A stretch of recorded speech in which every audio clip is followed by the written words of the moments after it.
Good evening and welcome to the Spencer Tiger Fieldhouse, where the Tigers are set to host the Cherokee Braves in a Lakes Conference doubleheader this evening on News Radio 102.5 AM 1240 KICD and streaming online at KICDAM.com. I'm Mark Magnuson. Thanks for joining us. However you're listening here tonight, we should have two very fun basketball games for you this evening between the Tigers and the Cherokee Braves.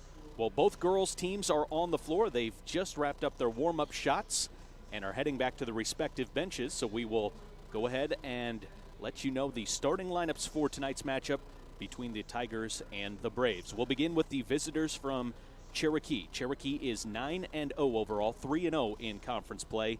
The number one ranked team in Class 3A for Cherokee, and the starting lineup tonight.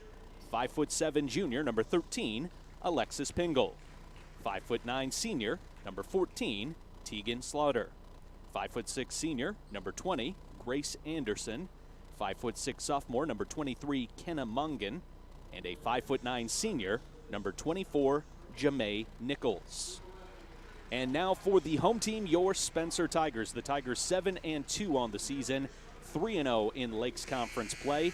The Tigers, as of today, unfortunately no longer ranked. Spencer falling out of the rankings in Class 4A. The Tigers had previously been ranked number 15, but no longer ranked after today's update in the rankings, which is a little bit of a hard break for the Tigers. Losing to number 2 ranked Newell Fonda on Tuesday night was apparently enough to knock them out of the poll. But if the Tigers keep handling their business and continue to rack up some wins here this season, I think we will find the Tigers back in the rankings. So for the Spencer Tigers in the starting lineup tonight, 5'3" sophomore, number 1, Jada Piercy. 5'4" junior, number 10, Lexi Johnson. 5'7" junior, number 15, Allison Piercy. 5'10" senior, number 23, Peyton Cooper. And a 5'7" senior, number 25, Olivia Ermiter. So both teams being announced at the moment. We are going to pause now for the national anthem, and when we come back, it is tip-off between the Tigers and the Braves here on News Radio 102.5 and AM 1240 KICD. You're listening to Tiger Basketball. At Spencer Municipal Utilities, we keep you connected.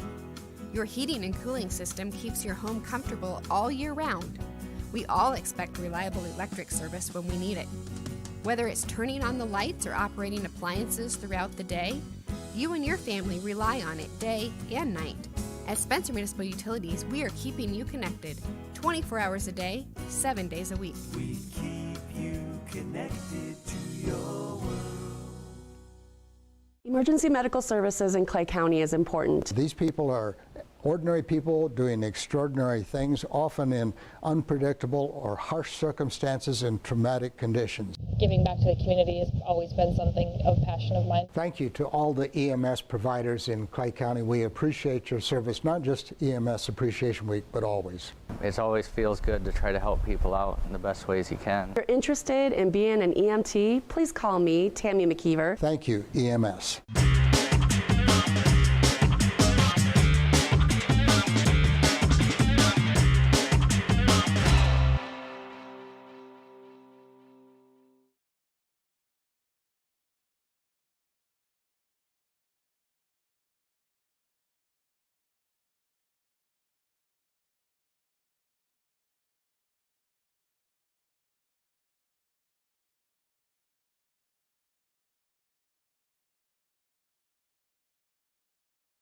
Today. That is commitment.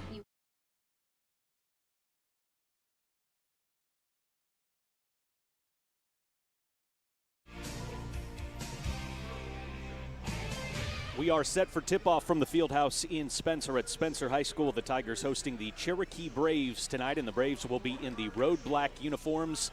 The Spencer Tigers in the home white uniforms this evening.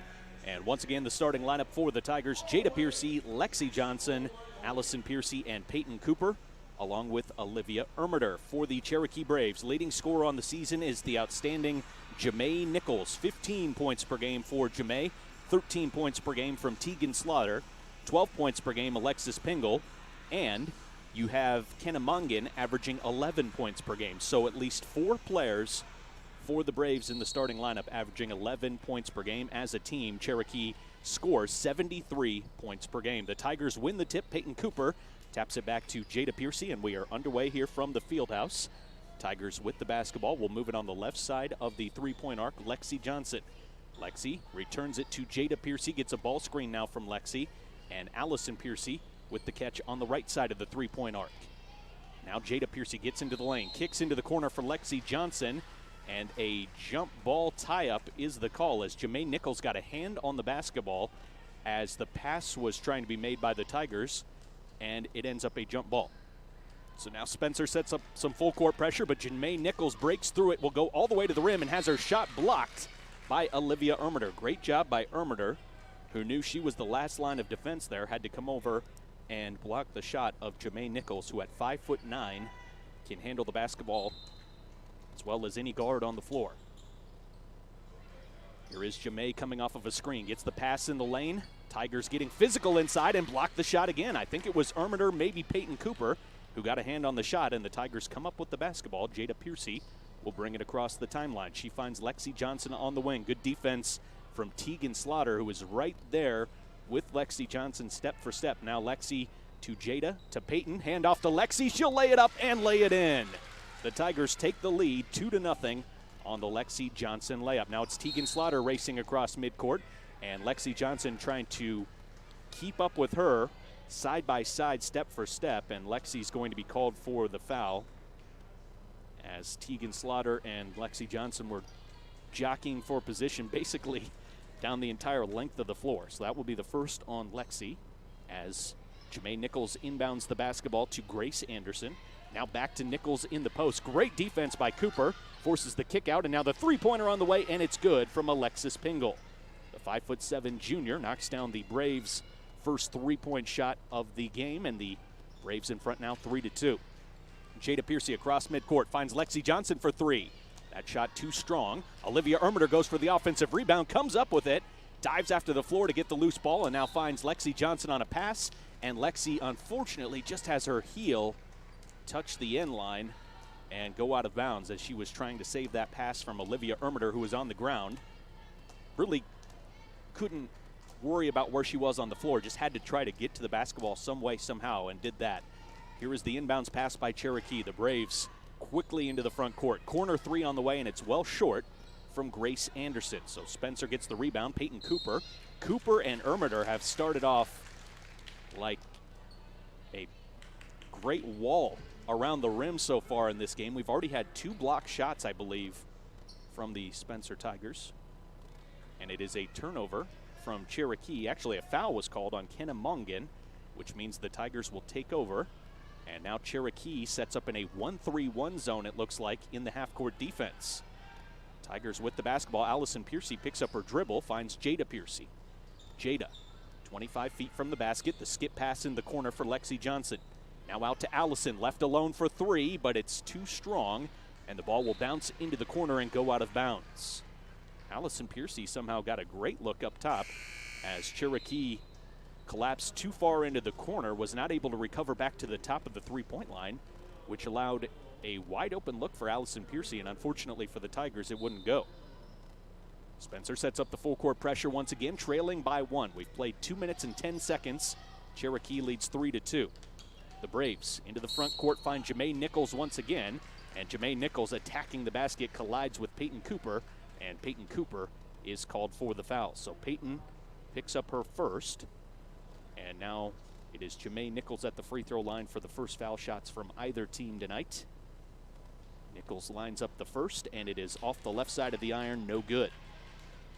So Jamae Nichols, maybe a little bit surprisingly, has missed her first two shots from the floor because the Tigers blocked both of those shots, and now misses her first free throw.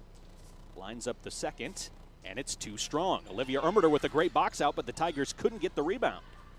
Now a three on the way from Slaughter. That's no good. Fight for the rebound. It goes out of bounds, last touched by Olivia Ermiter, and it will stay with the Cherokee Braves. Olivia Ermiter has been everywhere in this opening 2.5 minutes of play, as Cherokee will make a double switch as Nichols and Pingle head to the bench. Cherokee inbounds the basketball. to Mungan for three. The lefty's three is too strong, and the long rebound in the corner, saved by Cherokee again. Anderson attacks the basket, lays it in, and she is fouled. Spencer Tigers made to pay for giving up those 2 offensive rebounds. You give up 1 offensive rebound and you feel like your opponent is going to score. You give up 2 offensive rebounds and it almost feels like a certainty. So Anderson at the free throw line lines it up and makes the free throw to complete the 3-point play. And Cherokee now leads 6-2. The Braves drop back into the half-court defense. Allison Piercy to Lexi Johnson in the corner for 3. It's good. Lexi Johnson with an open look from the corner. And the Braves so far have given 2 very good Spencer Tiger shooters wide open 3-point looks. Tegan Slaughter trying to go coast to coast and lays it in. Lays it up and in over Allison Piercy. A strong take there from Tegan Slaughter, the 5'9" senior. Now Jada Piercy being hounded. Has it taken away by Kenna Mungan. Mungan will go all the way to the rim and lay it up and in. And the Cherokee Braves show why they are so dangerous with the quick scoring ability. And now in front 10-5. Jada Piercy with the basketball. 4:44 left to play first quarter. To Allison Piercy. The spin in the lane. The Euro step gets to the rim and loses her balance at the last moment. A foul is called against Cherokee. And the foul's going to be on the floor, unfortunately, as Allison Piercy was approaching the basket, was about to get into her shooting motion when she took a bump and fell to the floor. Back on her feet just fine here. Ermiter and Cooper head to the bench. Maddie Maroney and Haley Behrens come into the game, and those two have a big task to match the energy of Cooper and Ermiter, who started this game so well. Behrens gets the inbounds pass. Now to Jada Piercy, crosses over all the way in the lane. Left-hand scoop layup, no good. Hit the left side of the rim. And now the Braves race down the floor, try to set up the layup attempt, but flying in to knock it away is Maddie Maroney. Maddie Maroney almost slid through the lane to get to that basketball. I'd be worried about getting a floor burn, but apparently Maddie is not too concerned. Corner 3 up and no good for Alexis Pingle of Cherokee. The Spencer Tigers get the rebound. And now Jada Piercy picks up her dribble in the backcourt. Allison comes to help her out, gets the pass. Now back to Jada, across midcourt to Lexi Johnson in the corner. Kick out pass to Allison Piercy. Piercy back to Lexi in the corner. Jermaine Nichols closes out on her. Cherokee staying in his own defense. Nichols takes it away from Johnson. Strong hands by Nichols. And then a timeout by Cherokee as the Braves are able to get the steal, come up with the basketball, and a timeout taken by Cherokee. Just a 30-second timeout, so we'll keep it right here. Halfway exactly through the first quarter, Cherokee leads 10-5. Spencer Tigers have gotten all 5 points from Lexi Johnson on a made layup and a made 3-pointer. For Cherokee, Alexis Pingle with a made 3. Made layup from Tegan Slaughter and Kenna Mungan. And then the 3-point play, Grace Anderson with the lay-in and the subsequent free throw to get the Cherokee Braves to 10 points on the scoreboard. Tigers will stay with the 5 on the floor that were out there before the timeout. Allison and Jada Piercy, Haley Behrens, Maddie Maroney, and Lexi Johnson. For Cherokee, it's Grace Anderson, Molly Pitts, Jermaine Nichols, Alexis Pingle, and also Camille Zweifel. Inbounds pass for Cherokee. Full court pressure by the Tigers. Jermaine Nichols makes the catch at midcourt. Passes it on the left wing to Zweifel. Back up top with Alexis Pingle. Cherokee leading 10-5. Now Jermaine Nichols faces up in the triple threat position. Haley Behrens trying to stay with her. Good defense by Haley. The pass inside to Zweifel, and she's fouled as she cuts through the lane to the rim. Gets the pass. And the 5'5" junior Zweifel had great position in the lane and was able to draw the foul. So she goes to the free throw line now for 2 shots. Cherokee as a team 64% on the season. Zweifel's first is good. Cherokee has started 2 for 4 at the free throw line. Lexi Johnson will check out of the game. Mo McDermott into the game for the first time tonight. So the Tigers will go at least 8 players in the early portion of this game. Free throw on the way and good for Camille Zweifel. And I would expect with the pace of play that Cherokee wants to play and the Tigers want to play in this one, we will see more than 8 players into the game here shortly. Allison Piercy to inbound the basketball to Maddie Maroney. Maroney back to Allison. Crosses over trying to get around Jermaine Nichols to Maddie Maroney in the front court. Maroney starts her dribble, picks it up, and now needs a guard to come help her out. Finds Mo McDermott. McDermott, the crossover, gets into the lane, had it poked away, and Cherokee comes up with the steal. Alexis Pingle will take it the other way. Onto the wing for Jamae Nichols. Her three is short. Allison Piercy skies for the rebound, and an over-the-back call against Cherokee. That was Allison getting a box out and then jumping up to get the basketball. Almost double effort there for the Tiger rebounder. Good work on the boards. And the Tigers have it now with Cherokee setting up a full-court press. Allison Piercy fakes like she wants to throw it long like Tom Brady, now pulls it down and finds Jada Piercy. Piercy will get across midcourt, keeping that left-handed dribble alive. Ball poked loose. Jada goes to get it. Now to Allison Piercy near midcourt. Piercy guarded by Alexis Pingle, who's got some long arms to try to get the basketball around on a pass. Here's Maddie Maroney to Haley Behrens on the wing for Allison. She'll try the three, and it's off the heel of the iron, no good. There's a fight for the rebound, and a jump ball is called, and that will stay Spencer Tiger basketball. The hustle play there from Haley Behrens to get to the basketball, force the tie-up, and that's the kind of little plays that when you're facing number one, and Cherokee is ranked number one in Class 3A, that you need to make. 12-5 Cherokee leads, 2:47 left in the first quarter. Allison Piercy, the catch in the corner, now to Jada at the top of the three-point line. Dribble handoff to Mo McDermott. Now the three-point attempt, too strong. Offensive rebound, Maddie Maroney. Allison Piercy cuts through, gets the pass, lays it up, and she is fouled. The basket no good, but Allison will go to the free throw line for two shots. Spencer Tigers have had some really good looks from beyond the arc. Started one of four from three-point range. Allison lines up the Tigers' first free throw of the night, and it is good. Allison Piercy, the 5'7" junior, at the line for a second free throw, and that is also good. Spencer as a team, a 69.8% free throw shooting team as the Tigers force the steal in the half court defensively against the Braves. So now Spencer has it, trailing by 5. Jada Piercy gets an open look, tries the three, no good. Maddie Maroney goes up for the rebound, tips it to Haley Behrens, and then a reach-in foul called against Jamae Nichols. If there is one downside to the style of play of Cherokee, and you will recognize this over the years, it's that they play such an aggressive style of defense, they can get into some foul trouble. Now, granted, this is just the first on Jamae Nichols, so certainly no kind of foul trouble yet. Jada Piercy lobs it in long to Allison Piercy. Now to Mo McDermott in the corner for Jada. Jada dribbles to the left elbow. Back to Maddie Maroney. Maroney trying to turn the corner around Tegan Slaughter, and Slaughter is called for a reach-in foul. And one of the big mistakes that Tegan just made there is Maddie Maroney was dribbling to Maddie's left, which would have been going towards the right hand of Tegan Slaughter, and instead Tegan Slaughter reached across with the left hand to try to knock the ball loose, and it was a pretty clear call that she had contacted the arm of Maddie Maroney. Mo McDermott, a great fake, gets into the lane, hangs in the air, sets up Allison Piercy, who left it short at the rim, no good. Jamae Nichols the rebound. She races up the floor, finds Tegan Slaughter, and Maddie Maroney gets back and fouls as she knocks the ball loose, and Tegan Slaughter will go to the free throw line for two. A great hustle play there by Maddie just to get back at all, and then got a hand on the basketball.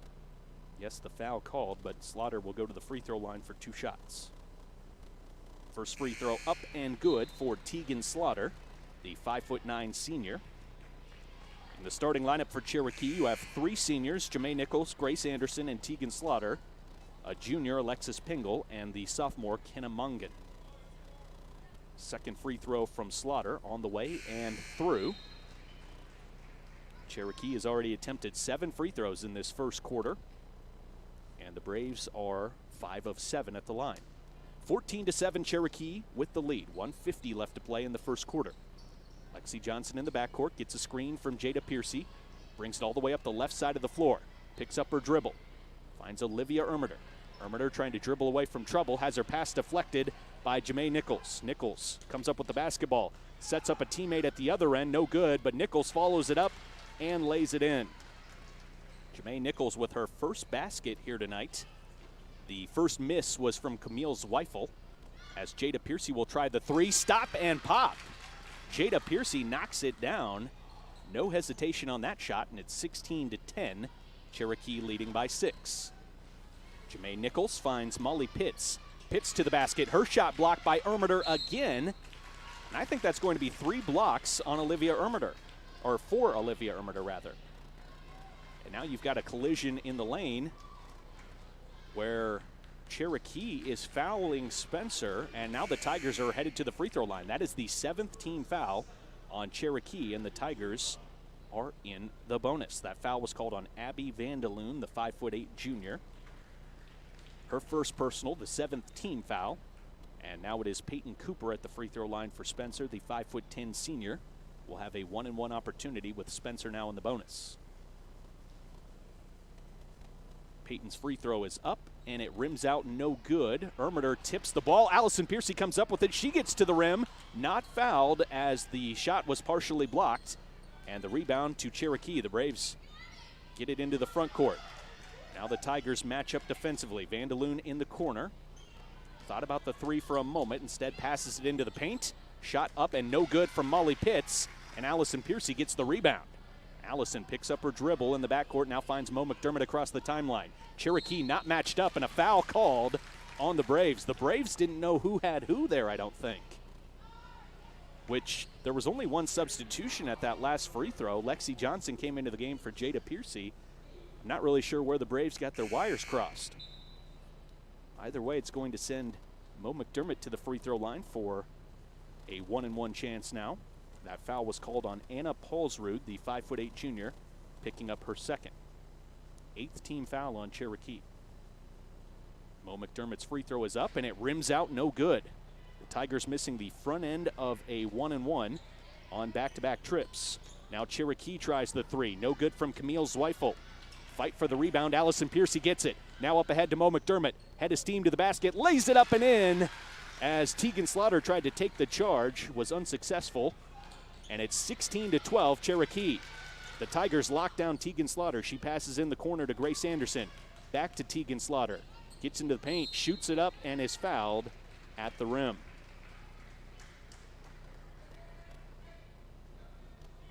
So Tegan Slaughter will go to the free throw line now.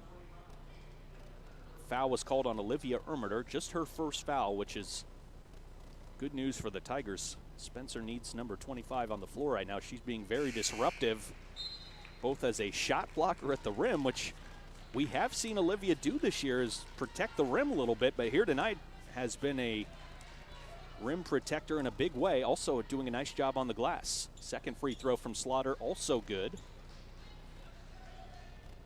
And it's now 18-12 Cherokee. Jada Piercy back into the game, races up the floor, tries the short jumper, no good, just before the buzzer. And the first quarter comes to a close. Cherokee leads 18-12 after 1 on News Radio 102.5 and AM 1240 KICD. Hi, this is John Curran. Let's play 2 spots in the quarter breaks. I can't last too long here.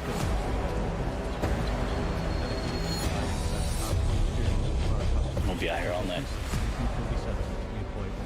Be on the front lines of the wildfire fight in California with CAL FIRE. Sundays at 10 on Discovery.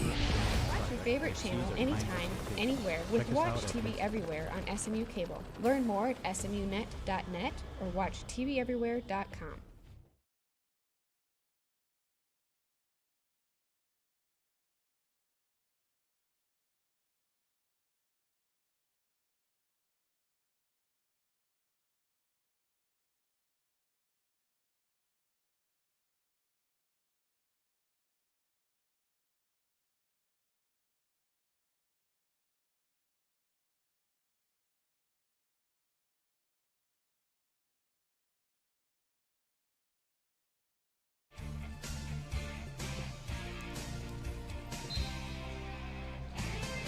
Good start to the game from both teams. Cherokee leads 18-12 after 1 quarter, and the Spencer Tigers responding nicely after the Braves were able to open up a 14-7 lead as Cherokee gets into the lane and a tough running shot leaning away for Grace Anderson goes through. She has 5. Spencer races through the pressure, and then Jada Piercy's pass too tall and eludes Lexi Johnson in the corner, goes out of bounds. Cherokee will get it back. 20-12 Cherokee. 7:39 left to play in the second quarter. Jermaine Nichols will handle the basketball as the Tigers drop back into the half-court defense. Now Allison Piercy trying to guard Alexis Pingle, and Pingle turns onto the Jets as she loops around the free throw line, gets to the rim, and lays it in. Pingle now with 5 points. 22-10. Cherokee has opened up its largest lead, 22-12, a 10-point lead. Tegan Slaughter takes it away from Jada Piercy, tries to go all the way and apply the layup and could not. Now Jermaine Nichols steals it away from the Tigers after getting the defensive rebound, and Coach Stevenson wants a timeout with Nichols laying it in.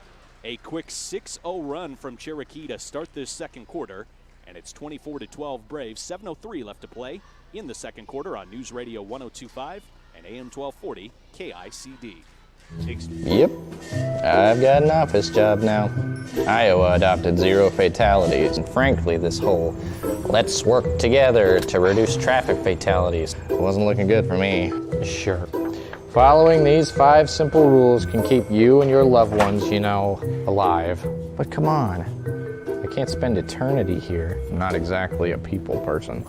Learn more about the 0 Fatalities program and how you can help keep the Grim Reaper off Iowa's roads. Left to play in the second quarter, where Cherokee leads the Spencer Tigers 24-12, and a timeout taken on the floor by Spencer after the scoring opportunity from Cherokee. It was Jermaine Nichols laying it in after stealing it away from the Spencer Tigers after a miss by the Cherokee Braves at the rim in transition. And now the Tigers with the basketball in the backcourt. Lexi Johnson on the dribble for Spencer. Looking for some help, finds it in Jada Piercy, who brings it across midcourt. Will go all the way to the rim and lay it in. Cherokee never stopping the basketball, and Jada Piercy split 2 defenders to get to the basket as Cherokee now throws it away. The pass was too far in front from Alexis Pingle for Kenna Mongan to handle, and that is the Braves' second turnover. Spencer inbounds it to Peyton Cooper. Now to Lexi Johnson. Jada Piercy comes to get it back near midcourt. Jada trying to look for Lexi, but the pass deflected and stolen by Cherokee. Tegan Slaughter looking for a teammate. Grace Anderson trails and makes the catch and lays it in. That was nice work by Grace Anderson, who I'm not sure was expecting that pass. Tegan Slaughter was a little bit worried about having her shot blocked and made the pass at the last moment. 26-14 Cherokee. Wide open lane for Allison Piercy. She takes it and lays it in. And that is the first field goal for Allison. She now has 4 points. Let's see if that gets her going after starting 0 for 4 from the floor. 26-16 Cherokee Braves. On the wing with it is Kenna Mongan. She'll dribble into the lane, kick it to the corner. 3 on the way. No good from Alexis Pingle. And an offensive rebound by Cherokee's Kenna Mongan, who takes it all the way in and lays it in. Tigers will be disappointed with that rebounding effort as that ball took a long bounce, and there was a lot of ball watching there from the Tigers. Jermaine Nichols hanging out in the front court, takes it away from the Spencer Tigers, and then sets up Kenna Mongan for the lay-in. And for Cherokee, it's now a 30-16 edge with 5:36 left to play in the second quarter. A timeout again taken by the Spencer Tigers. Just a 30-second timeout here with 5:36 left to play in the second quarter. Cherokee leading 30-16. Leading scorer for the Braves right now. You've got Grace Anderson with 7 points. Kenna Mongan has 6. Tegan Slaughter with 5 points. Jermaine Nichols has 4. Alexis Pingle with 5. And Camille Zweifel with 2 points. For Spencer, Jada Piercy has 5 points. Lexi Johnson with 5. Allison Piercy has 4 points. And Mo McDermott with 2. Tigers break the huddle, and it's Allison Piercy, Lexi Johnson, Olivia Ermiter, Peyton Cooper, and Mo McDermott on the floor. And the inbounds pass goes to Mo McDermott, who will bring it across midcourt. Actually finds Allison Piercy back to Mo as the Braves come out in that 1-3-1 look. And the Tigers trying to dissect that right now. Mo McDermott had a look into the corner for Lexi Johnson. Back up to Mo, to Lexi again. Over the top for Allison Piercy for 3. It's too strong. And the rebound tipped out by Peyton Cooper and then gathered by Mo McDermott. Now Lexi Johnson for 3 from the corner. That's no good. Tipped again by Olivia Ermiter. Allison Piercy gets the basketball, and she is fouled. So great work there on the offensive board by the Tigers. And now it will be Spencer's chance at the free throw line once again, with Allison Piercy going to the line for a 1-and-1. Allison has knocked down 2 free throws here in the first quarter tonight. Second quarter, first free throw is no good here. And the rebound by Cherokee's Alexis Pingle. Pingle will bring it across the timeline. All the way to the rim, a little bit out of control, but she draws the foul as the ball rolls off the left side of the iron and will go to the free throw line for 2 foul shots. Alexis Pingle that time kind of looked like a runaway train as she brought it up the floor, but was under control enough to get to the basket and draw the foul. First free throw from Pingle is up and good. Triple substitution for Cherokee. The Braves playing a lot of players, again, because of the pace of play that they like to play at. Vandaloon, Slaughter, and Nichols come back in. Free throw is up and no good from Alexis Pingle. Spencer the rebound. It's Mo McDermott on the dribble. She will bring it across the timeline and find Allison Piercy. Now back to Mo. Into the corner for Lexi Johnson for 3. Too strong. And rebounded by Cherokee. Braves into the corner will try the 3 with Tegan Slaughter. That's no good. Rebounded by Haley Behrens, and then a jump ball as Cherokee got 2 hands on it. Grace Anderson, or actually that was Kenna Mongan, who got control of the basketball at the same time to force the tie-up. Cherokee bringing in Anna Paulsrud. And now Spencer will face some full court pressure from the Cherokee Braves. Allison Piercy needs an option, finds Jada Piercy. Jada picks up her dribble, back to Allison Piercy. Guarded now by Jamae Nichols. The spin move. Allison tried the Euro step, and as she tried to make the pass, a little bit of a bump, which caused her to lose some balance, took an extra step and traveled with the basketball. Good news is that's just the 3rd turnover here in the second quarter, but the bad news is the Tigers now with 9 for the game. 31-16 Cherokee leads, 4:22 left to play in the first half.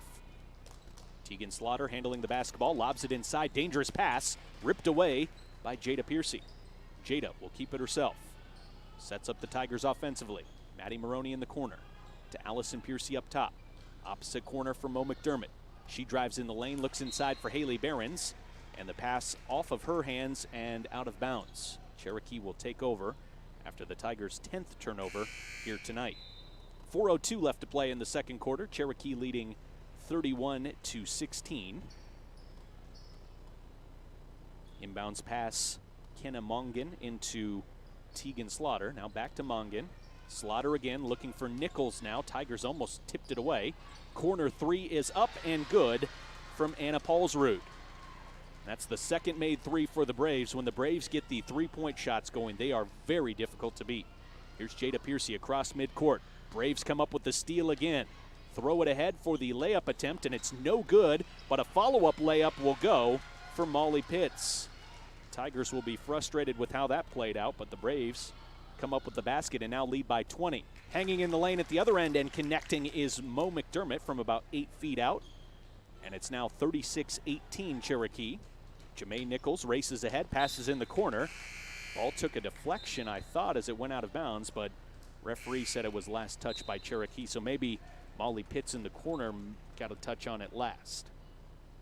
Either way, we will have the Spencer Tigers inbounding the basketball momentarily.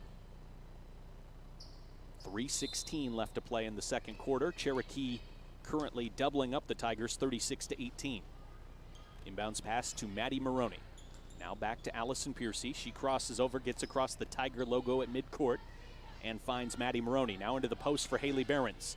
The up and under step move into the corner, wide open look for Allison. Her 3 no good. Maddie Maroney, the offensive rebound, puts it back up and in.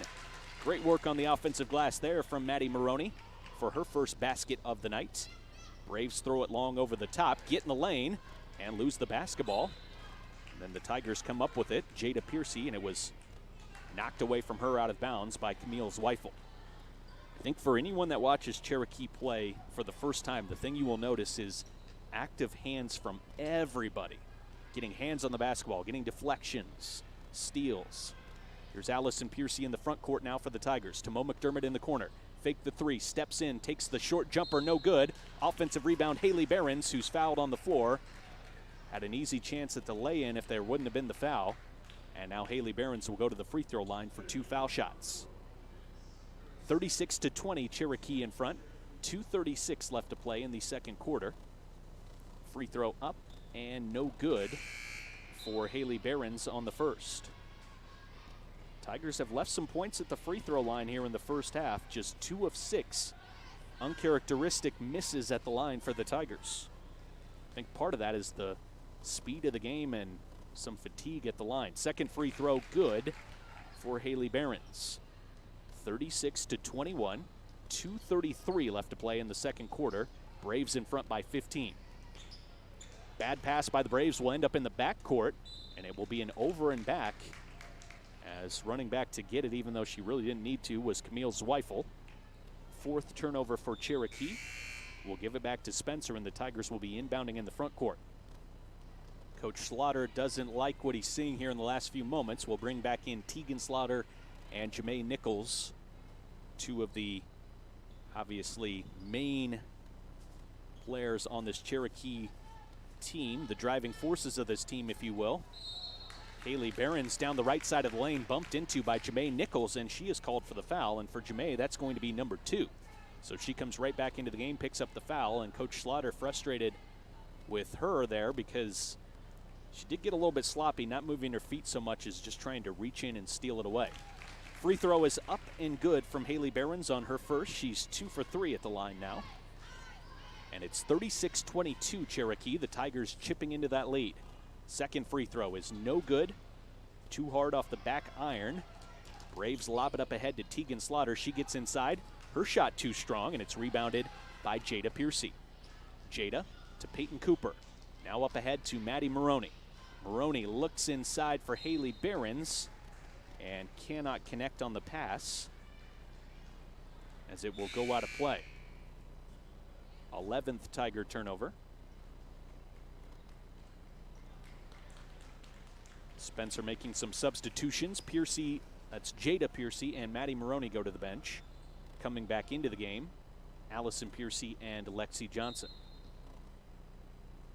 Inbounds pass for Cherokee with 2 minutes left to play in the second quarter. And now the Tigers get the steal. Lexi Johnson comes up with it, couldn't gather it near midcourt. Now Jamae Nichols tries to make the pass in the front court, and it's kicked by the Tigers in the lane. I think that was Peyton Cooper who has that long leg of hers, and also the soccer ability, sticks out the leg to kick it. Tigers almost steal the inbounds pass, but it rolls off of the knee of Haley Behrens and goes out of play. So the Braves will have to try the inbounds pass again. Jamae Nichols going to make the pass this time. Gets it into Tegan Slaughter in the corner. Slaughter tries to drive baseline. Now back out to Alexis Pingle. Pingle's pass deflected, and as it came back to her, she stepped on the baseline. So the Cherokee Braves now with 6 turnovers in the game. 5 have come in the second quarter, which has helped to keep the Spencer Tigers within striking distance. 36-22 Cherokee. 1:40 left to play in the second quarter. Mo McDermott to Lexi Johnson. Now to Allison Piercy. Piercy back to Lexi. Now to Mo. Wide open look from 3. Too hard on the shot, and then the rebound by Jamae Nichols. And a reach-in foul by Haley Behrens will send Jamae Nichols to the free throw line for a 1-and-1. I don't know if Mo McDermott took that shot from a little bit deeper than she usually does, but something looked a little bit off about her shot that time, almost like she tried to put a little bit more on it. So Jamae Nichols goes to the free throw line. Lines up the front end of the 1-and-1 here. And the free throw is no good off the front iron, but an offensive board by Grace Anderson. Spins, puts it back up. That won't go. Jamae Nichols there. Catches it and lays it in. That is tough there for the Tigers to give up that basket after it looked like Spencer was going to get a stop after the missed free throw. Allison Piercy in the corner for Olivia Ermiter for 3. It's good! Nothing but net for Olivia Ermiter. Tigers' third made 3 of the half, 38-25. Cherokee with a minute left to play in the second quarter. Tegan Slaughter in the corner now for three. That's good. The instant answer from the senior, Tegan Slaughter. 41-25 Braves. Olivia Ermiter with it in the front court once again. Inside to Peyton Cooper, has some daylight, finds the rim, misses off the right side. Thought she was fouled, but it's not going to get the call. 37 seconds left in the second quarter. Baseline drive by Kenna Mongan. Back out to Tegan Slaughter for three. It's good. Back-to-back threes from Slaughter. The Tigers had cut it to 12, and now it's back to a 44-25 lead for Cherokee as Jada Piercy gets all the way to the basket and scores, as Cherokee just never stopped the ball. Now Tegan Slaughter tries to do the same at the other end as it's stripped away and then a blocking foul called on the Tigers. So heading to the free throw line is Tegan Slaughter.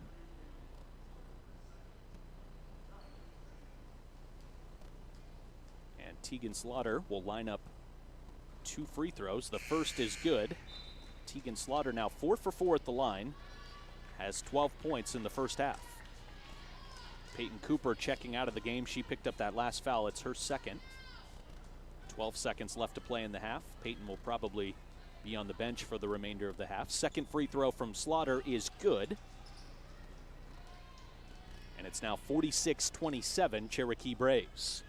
Allison Piercy to Lexi Johnson on the baseline. Drives into the lane and a foul called on Cherokee. That is not a good foul there by Cherokee. Just 4 seconds left on the clock here in the second quarter. By the way, Matea Lowe has come into the game for Spencer. She was the one who came in for Peyton Cooper. And now it's Lexi Johnson at the free throw line for 2 shots, with Lexi missing on the first. Again, the Tigers have missed some free throws here in this first half, which is uncharacteristic for the purple and gold. Second free throw up. That's no good. Too strong. And the rebound by Cherokee. 1 second left. Half-court shot for Slaughter. Off the backboard, no good, as the first half comes to a close. It is Cherokee 46, Spencer 27. We'll be back with the Tiger halftime show next on News Radio 102.5 and AM 1240 KICD. There are so many choices for a home loan. Options are crucial.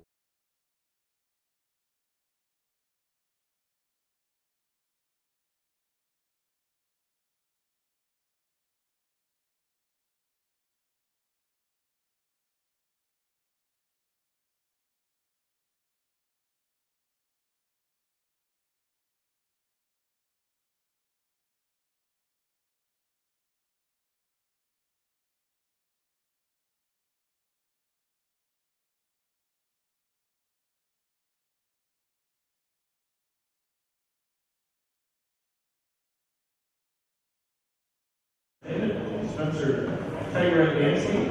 They will be performing their varsity pom routine. They placed 4th in Class 10 pom at the Iowa State Dance Competition in December. Tiger and Nancy.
Spencer, Tiger and Nancy. Now we got halftime of the boys game.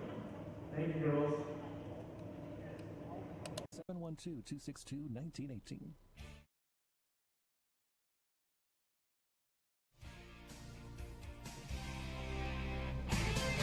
At the halftime break at the Fieldhouse in Spencer, the Cherokee Braves lead the Spencer Tigers by a score of 46-27.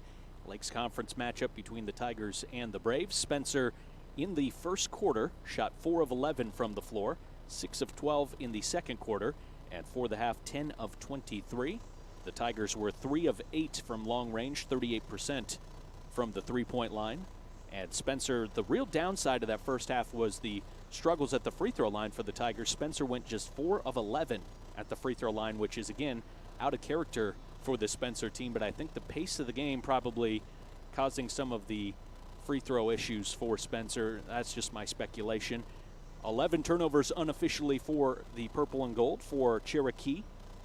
5 of 15 from the floor in the first quarter, 33%, but things heated up in the second quarter. 11 of 16 shooting, 69%, and for the half, 16 of 31, 52% shooting. From three-point range, 4 of 11, 36%. And at the free throw line, Cherokee doing a nice job, 9 of 13, 69% at the foul line.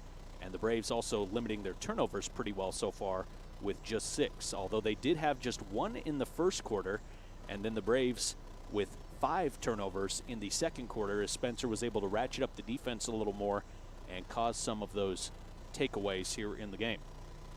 For the first quarter, it was Cherokee outscoring Spencer 18-12, just a 6-point margin after the first quarter, but the Braves would come out and go on a 6-0 run very quickly in the second quarter and eventually would outscore the Tigers 28-15, and now Cherokee leads 46-27 at the halftime break.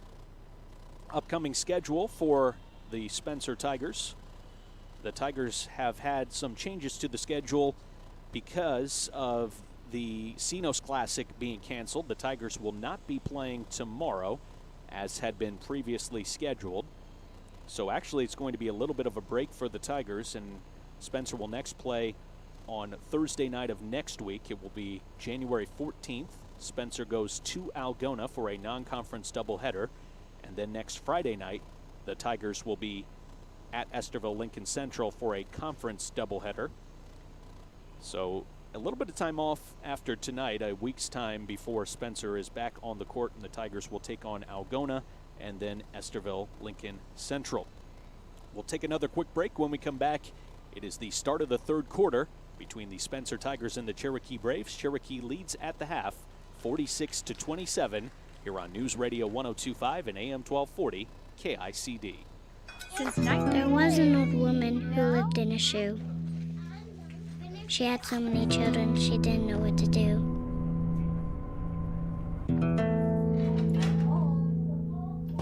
She gave them some broth without any bread and kissed them all soundly and put them to bed. Hunger is a story we can end.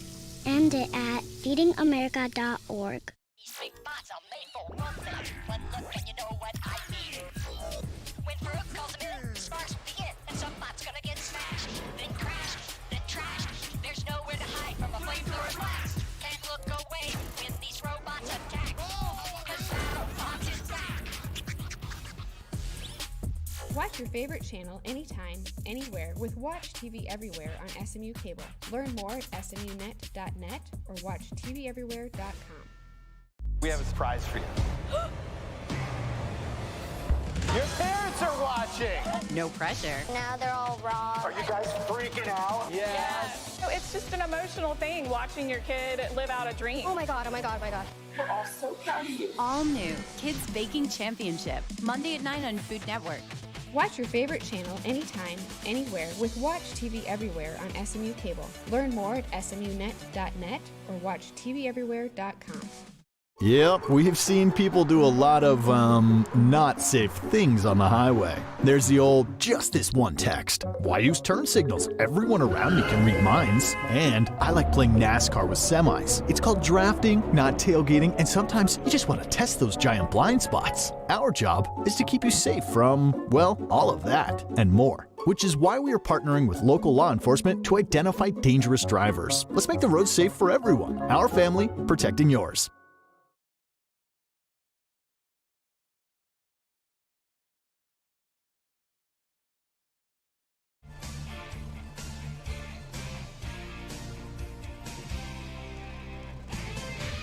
At the halftime break of our girls basketball game between the Spencer Tigers and the Cherokee Braves, it is Cherokee leading Spencer by a score of 46-27. Let's take a look at our individual scoring statistics from the first half. Spencer in the first half led by Jada Piercy, 7 points, 5 points for Lexi Johnson, 4 points apiece Allison Piercy and Mo McDermott. Also for the Tigers, Olivia Ermiter with 3 points, Haley Behrens 2, and 2 points for Maddie Maroney. For Cherokee, 13 points for Tegan Slaughter in the half, 7 points for Grace Anderson, 6 points from Jamae Nichols, Kenna Mongan, and Alexis Pingle, 3 points for Anna Paulsrud on a made three-pointer, and 2 points apiece for Camille Zweifel and Molly Pitts. Both teams have come back onto the floor, have gotten up some warm-up shots, and now we are ready to go for the start of the second half. Cherokee in the road black uniforms with the gold numbers and letters. The Tigers in the home white uniforms, huddling up near the bench one more time before the start of the third quarter. Spencer Tigers shot the ball pretty well in that first half, but the problems for Spencer came at the free throw line, and then 11 turnovers, which is not really a bad number against this Cherokee team, but Tigers would probably have liked to see that number a little bit lower. We'll see if Spencer can keep the turnovers in check here for the second half. For Cherokee, by the way, as a team, averaged 22 steals per game, which I believe is actually one less than Newell Fonda, who averages, I think, 23 steals per game, but still hard to believe. For comparison, Spencer Tiger team that plays pretty good defense averages 8 steals per game. So here we go with the Braves to inbound the basketball to start the third quarter. Got an issue with the clock at the moment, but now it's set and we are ready to go. Jamae Nichols to make the inbounds pass. She finds Tegan Slaughter. Slaughter guarded by Lexi Johnson. Now back to Jamae Nichols. Nichols finds Lexi Pingle, who comes on that big looping cut around the free throw line. We saw that in the first half, and completes the play again here in the second half.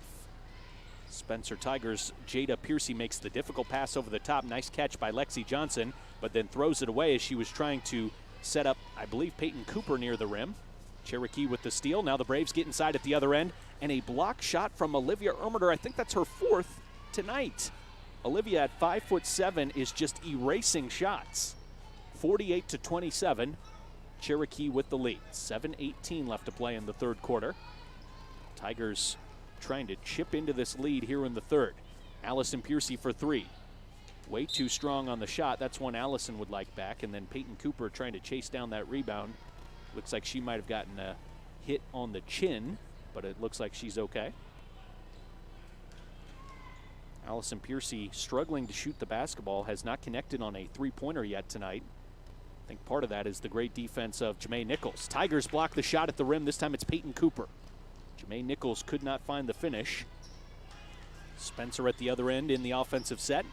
Jada Piercy has it taken away by Tegan Slaughter, and Slaughter will go coast to coast, lay it up, no good. Jamae Nichols the rebound, and then hands it off to Alexis Pingle instead of just laying it up herself.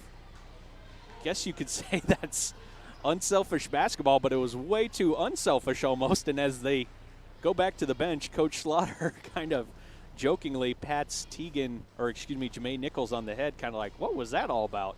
50-27, 6:39 left to play in the third quarter. Cherokee has opened up the 23-point lead, and the Spencer Tigers wanted the timeout, and Coach Stevenson right now is trying to get the Tigers back pumped up and working hard in this game to cut into this big lead of the Cherokee Braves, because we saw the Tigers in that first quarter playing step for step with Cherokee. Cherokee led by just 6 points after the first, but the Braves would outscore the Tigers by 13 in the second quarter, and Spencer would like to reverse that here in the third.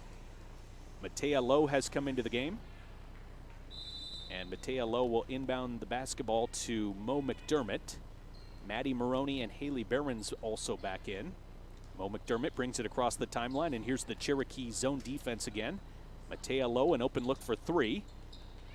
Too hard off the backboard, no good.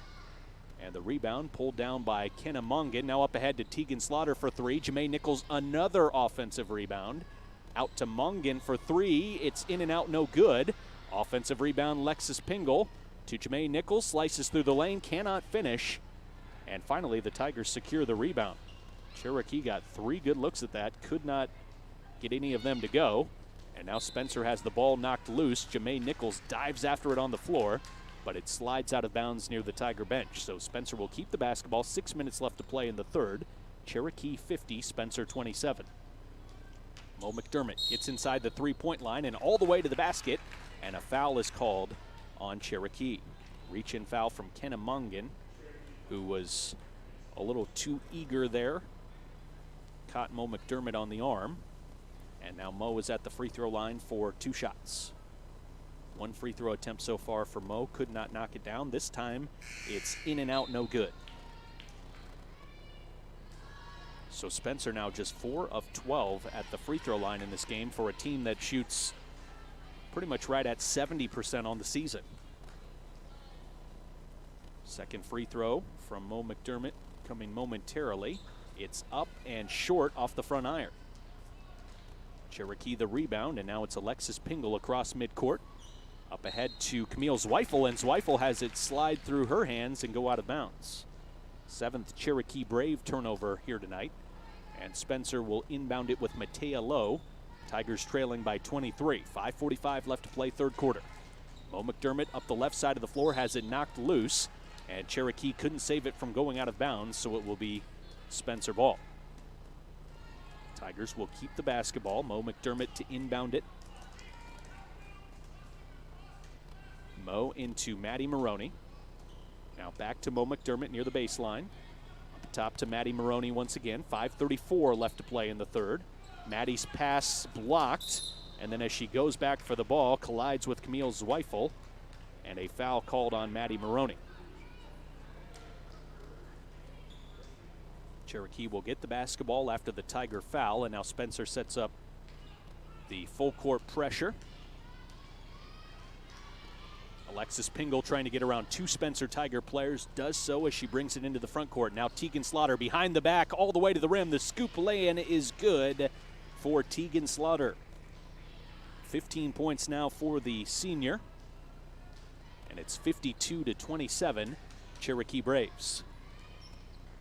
Mo McDermott to Maddie Maroney on the wing. She gets into the paint, pulls up for the runner, no good, follows it up and lays it in as she is fouled.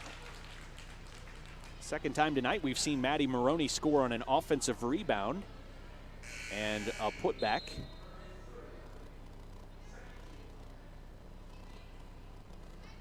Now the Braves will make a 4-player substitution with Molly Pitts, Jamae Nichols, Kenna Mongan, and Abby Vandaloon coming into the game. Camille Zweifel remains on the floor. Free throw is no good as the free throw line continues to cause problems for the Tigers. 52-29 Cherokee Braves, 4:49 left third quarter. Jamae Nichols to Camille Zweifel. Her 3 is short. Rebound loose in the lane. Haley Behrens comes up with it. Behrens uses her dribble, finds Matea Lowe, and then Matea tried to dribble out of trouble and lost it on the baseline. So that gives the ball back to Cherokee, and the Braves will inbound the basketball underneath their own hoop. Molly Pitts to make the inbounds pass, lobs it in to Jamae Nichols. Batted away, goes out of bounds, and last touched by Spencer.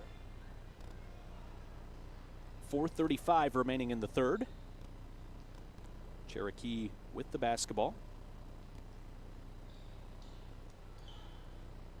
Braves looking in the paint for Jamae Nichols. She is walled off by Haley Behrens, slips through and lays it in somehow. as it looked like Behrens had really closed off every angle to the basket, and somehow Ja'May Nichols kind of bent over at the waist and just kind of leaned into Haley Behrens to scoop that ball up and in. Foul on Haley Behrens is her second. The free throw is good for Nichols. And Ja'May Nichols now with 9 points. 55-29 Cherokee. Braves a 26-point lead now. Maddie Maroney to Matea Lowe. Inside to Haley Behrens, makes the catch, goes up strong, no good. Tipped out by Spencer, but the Braves control it. Now the Braves will try to find Ja'May Nichols, and jumping in the passing lane to take it away, Mo McDermott. As Mo brings the ball back into the Tiger front court. Finds Haley Behrens inside, who lays it in. The assist from McDermott. Behrens setting up on the left block with the good hands and the layup. Molly Pitts to a cutting Abby Vanderloon. Back out to Pitts. Fakes the long two to Vanderloon in the corner. Now up top, Ja'May Nichols straight away. Three, good.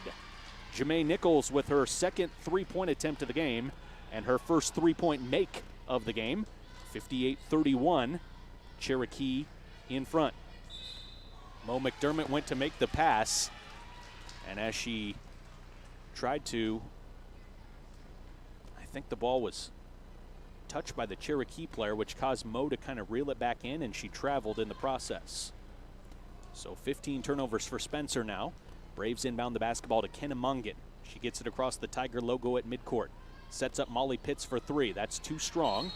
Fight for the rebound inside, and a foul called on Cherokee's Abby Vanderloon, clearing out the Spencer Tiger player. I think it was Maddie Maroney who got the little bit of the push from Vanderloon that time.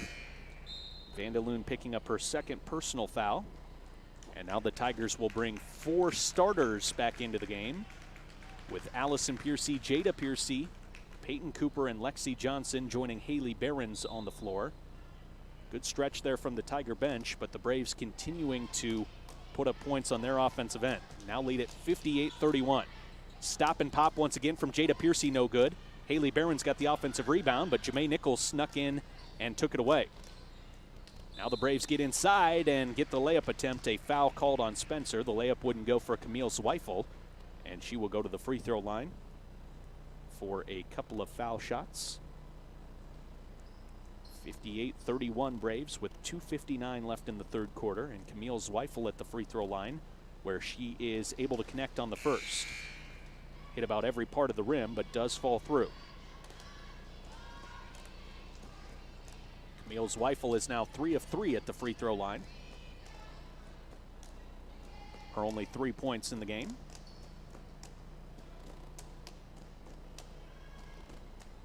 Second free throw goes for Camille Zweifel. 4 for 4 at the line for the Cherokee junior guard. Haley Behrens to inbound the basketball now for Spencer. Behrens finds Lexi Johnson. Back to Haley Behrens. Now to Allison Piercy. Allison across the timeline. Picks up her dribble. Finds Lexi Johnson near the basket. Lexi had to gather the basketball. Kicks it out to Jada Piercy for three. Her shot is no good. Saved by Cherokee, but right to a Spencer player.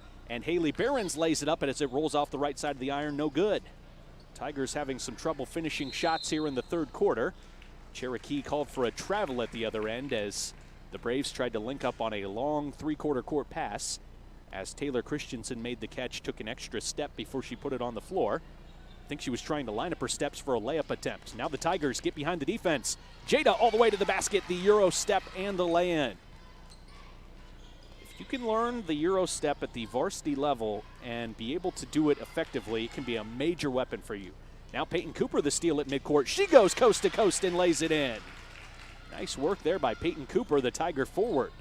60-35 Braves. Spencer knocks it away again from Cherokee and gets the steal. Jada Piercy comes up with it. I think that may have been Haley Behrens that knocked it away. And then Tegan Slaughter knocks the ball loose from Allison Piercy, and it will stay Spencer Tiger basketball as it goes out of bounds. But first, Coach Slaughter wants a timeout for Cherokee. 60-35, 1:59 left to play in the third. 30-second timeout here on News Radio 102.5 and AM 1240, KICD. The MLB offseason is here. 30 clubs in search of the players that just might take them to the top in 2021. MLB Network has the latest moves, rumors, and shakeups. The offseason buzz is on. MLB Tonight. Weeknights on MLB Network. Available as part of SMU Cable SD Plus on Channel 139 and in HD on Channel 339. Call today to add MLB Network.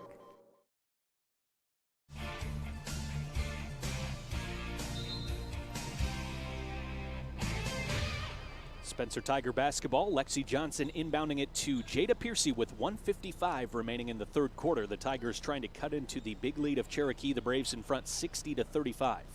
Allison Piercy has it. Tries the high-low look inside to Lexi Johnson. Tough catch, but a nice catch, and the lay-in is good.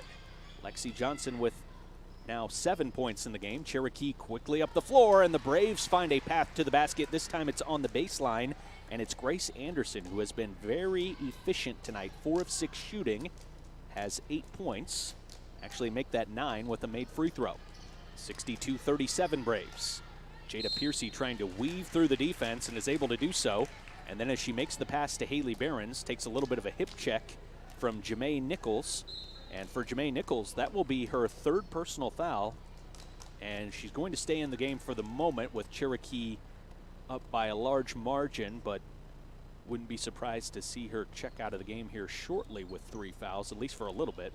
We'll see what Coach Slaughter decides. Here's Allison Piercy, the crossover at midcourt to Lexi Johnson. Fakes the 3, drives to the left elbow.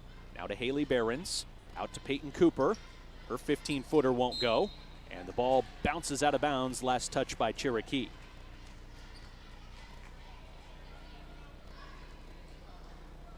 Inbounds pass for Alexis Pingle. Now back to Kenna Mongan. To Jamae Nichols. Nichols back to Mongan at the right elbow. Now in the corner. To Nichols on the right wing for 3. No good, short. And Haley Behrens grabs the rebound with 2 hands, strong hands inside. Spencer over the top to Lexi Johnson. As Lexi tried to make the catch, it was bobbling a bit, and she is called for a traveling violation. 17 turnovers now for Spencer, 6 in this third quarter. For the Cherokee Braves, 10 turnovers in the game. Cherokee going to make a wave substitution here. Harper Brown, the 5'8" freshman, comes in, as does Molly Pitts and Abby Vandeloon back out there. Also Anna Paulsrud. Spencer is called for a foul near midcourt as the Tigers were trying to stop the dribble of Harper Brown. She was knocked over, and the foul is called on Allison Piercy. For Allison, that is her 2nd personal foul. Braves inbounding the basketball to Camille Zweifel. Now Anna Paulsrud. Paulsrud picks up her dribble at the right elbow. Finds a cutting Zweifel, and Zweifel is hammered at the rim by Peyton Cooper. And Zweifel will go to the free throw line for 2 shots. Not a good situation there for the Tigers, as Zweifel is 4 for 4 at the free throw line tonight. Also Peyton Cooper picking up her 3rd personal. Peyton and Maddie Maroney both with 3 now. First free throw is good for Camille Zweifel. Now 5 for 5 at the line tonight. 2nd free throw for Camille Zweifel is up and good. 6 for 6 at the line for Zweifel. Cherokee in front 64-37.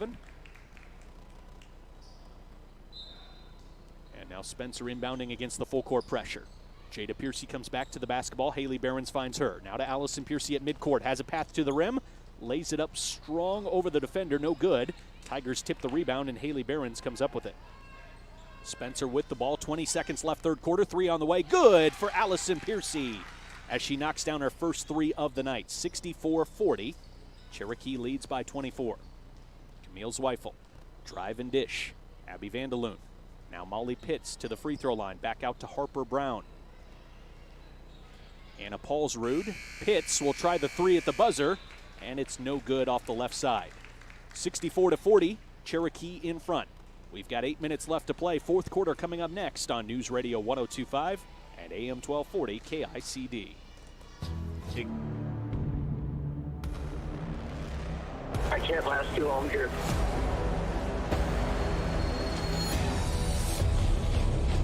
We'll be out here all night.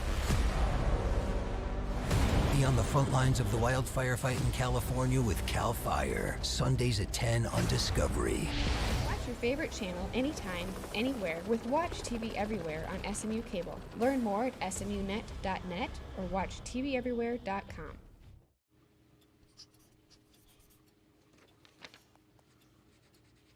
If you love them enough to relearn math so you can teach them math, then surely you'll check nhtsa.gov/the-right-seat to make sure they're correctly buckled in the back seat.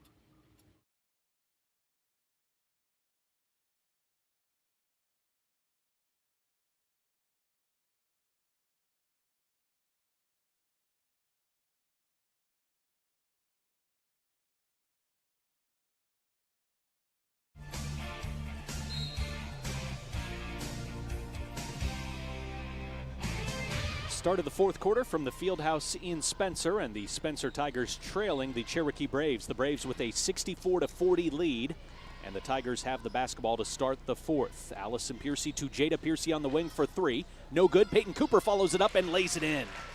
Peyton Cooper was right there to follow that up and knew exactly where the basketball was going to land as she went right to the spot. Jamae Nichols up top to Kenna Mongan. Now getting inside and laying it up and in is Mongan. Her basket is good. She has 8 points. 66-42 Cherokee. Jada Piercy trying to go coast to coast. Her layup no good. Braves get the basketball out and running now. Tegan Slaughter fakes the three, steps in and tries the 15-footer. That's no good. Jamae Nichols rips the rebound away, lays it up, and that won't go. Jamae Nichols, not only supremely athletic, I mean, you're going to see her run the floor the entire game, and she can get up above people and find the basketball, but also very strong, and strong hands as well from Jamae Nichols. Here's Allison Piercy turning the corner. She'll get to the basket and lay it in. Braves that time kind of falling asleep as Allison got a clear path to the basket. And now a throwaway by Cherokee. And the Tigers have a 2-on-2 break. Allison Piercy lays it up with the left hand, too strong, and rebounded by Cherokee's Tegan Slaughter. Slaughter will push the pace. She goes coast to coast, lays it in, but an offensive foul is the call as she goes right through Peyton Cooper, and the foul is called.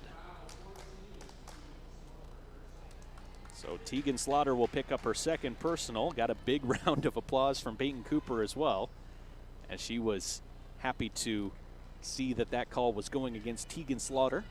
Good job there by Peyton Cooper to step in and take that charge. Never an easy thing to do when a player has a head of steam like that running right at you. Bullet pass inside to Haley Behrens, and the catch in the lay-in is good. That pass from Jada Piercy, and Coach Slaughter not happy over there for the Cherokee Braves. He wants a timeout with Spencer now within 20 points. It's Cherokee 66 and Spencer 46. Full timeout on the floor by Cherokee with 6:14 left to play on News Radio 1240 KICD. You're listening to Tiger Basketball. Follow the Spencer Tigers. Tune in for select Spencer Tiger home events on the Spencer Channel. 11-0 in the rain. Then surely you'll check nhtsa.gov/the-right-seat to make sure they're correctly buckled in the back seat.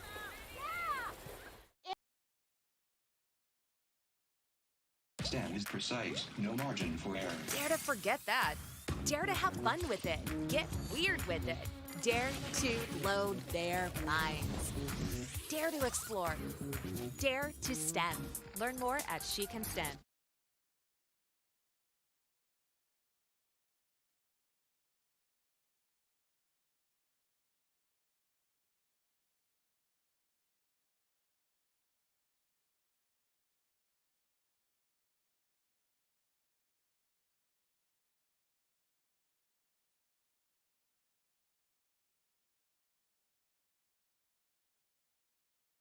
Out of the timeout, and the Braves were able to bring it across the timeline. It bounced all the way into the back court and actually ended up going out of bounds on the end line, but Peyton Cooper raced the length of the floor, dove after it, and almost saved it from going out of bounds. But Cherokee will get the ball back, but the Braves have to bring it all the way up the floor again now, and they do so with Jamae Nichols. She finds Kenna Mongan. 5:55 left to play. 3 on the way. A deep 3 from Slaughter won't go. Allison Piercy grabs the rebound. And Piercy gets across the timeline and now finds Jada Piercy.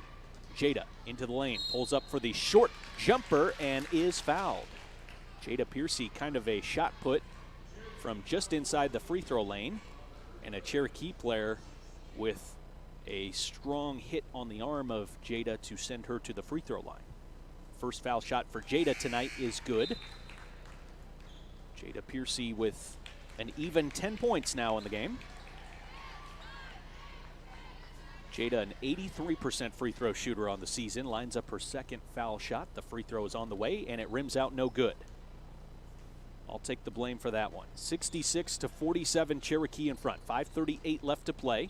Braves get into the lane. Alexis Pingle, and a blocking foul is called on Maddie Maroney. Again, Alexis Pingle was out of control on that play, but gets the fortunate break with the call going her way.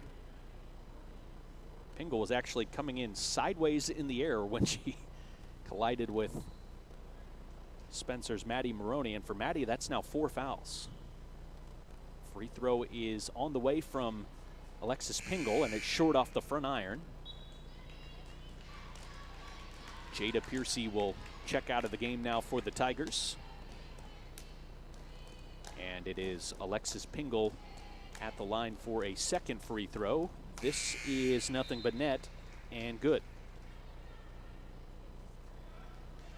67-47, Cherokee leads. 5:35 left to play here at the Fieldhouse. Game number 1 of our doubleheader between the Tigers and the Braves. Spencer Tiger boys, I know, are itching to get back onto the floor after they didn't feel they played very well in the first half at Newell Fonda on Tuesday night in that loss. Here's Mo McDermott for the Tigers, getting inside the three-point line, keeps her dribble alive all the way to the rim and then hangs in the air with the finish.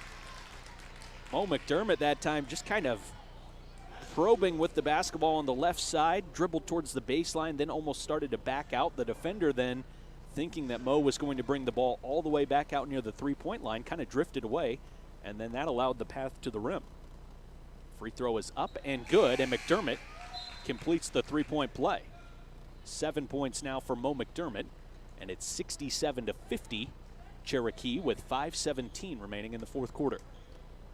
Braves inbound on the baseline, Anna Paulsrud. Paulsrud will bring it across the timeline as she gets the return pass. Now Alexis Pingle out to Zweifel, and now Vandaloon in the corner. Vandaloon dribbles to the left elbow, finds Mongan. Tigers try to knock the ball loose, but will be called for a blocking foul as Mongan put her foot on the ground, was starting to drive towards the rim from the left side. 7th team foul on Spencer will put Kenna Mongan at the free throw line for a 1-and-1. The foul was called on Lexi Johnson. That is her second personal. Free throw up and good for Kenna Mongan. In that third quarter, Cherokee outscored Spencer 18-13. Second free throw up and good for Cherokee's Mongan. Kenna Mongan, the 5'6" sophomore, now with 10 points even in the game. Tiger ball, Mo McDermott to Allison Piercy, up top, 3 on the way. A little bit of a sidewinding shot, no good. Cherokee saved it for a moment, but the Tigers come up with it. Now to Allison in the lane, all kinds of contact, puts up the shot, no whistle. Tigers get the offensive rebound off the miss. Maddie Maroney with that board. Now Maddie will line up a three-pointer, and it's good from the left corner for Maddie Maroney. She's had a really nice game off the bench tonight for the purple and gold. 69-53 Cherokee, 4:28 left to play. Braves look inside, nothing there. Haley Barron's good defense on the ball. Kenna Mongan attacking from the left side, lays it up and in. Kenna Mongan now with 12. Allison Piercy in the backcourt, crosses over, tries to get across midcourt, and is fouled right at the timeline by Anna Paulsrud, who jumped in the air. I'm not really sure why, because Allison still had her dribble alive, and Paulsrud just ran into her. So now we will get a substitution for both teams. Lexi Johnson checks out of the game. Jada Piercy coming back in. For Cherokee, Jermaine Nichols returns, Molly Pitts returns, and Tegan Slaughter back on the floor. Free throw up and good for Allison Piercy on the front end of the 1-and-1.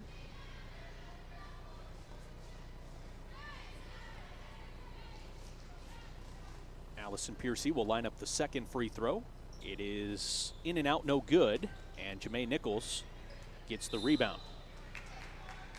Maddie Maroney went in for the steal and is called for the foul, and for Maddie, that is going to be her 5th personal, so Maddie Maroney will foul out of the game with 5, as she just realized now that was her 5th. Good game tonight here from Maddie Maroney, but unfortunately comes to a close with 4:07 left to play, picking up her 5th foul. Maddie finishes with 7 points, brought some really good energy off the bench for the Tigers tonight. 71-54 Braves. Free throw up and good for Kenna Mungan on free throw number 1. 18-point lead for the black and gold Cherokee Braves. The second free throw is up and good. 73-54 Cherokee, 4:05 remaining. Jada Piercy has it knocked away by Jamae Nichols, and Nichols couldn't save it from going out of play. I keep track of points and assists, or excuse me, points and turnovers, free throws, that type of thing, but not steals and rebounds. It would just be too much to handle, but I can only imagine Jamae Nichols has to be somewhere in the neighborhood of a triple-double as the Tigers get to the rim and lay it up and in on the short little floater at the basket by Olivia Ermiter.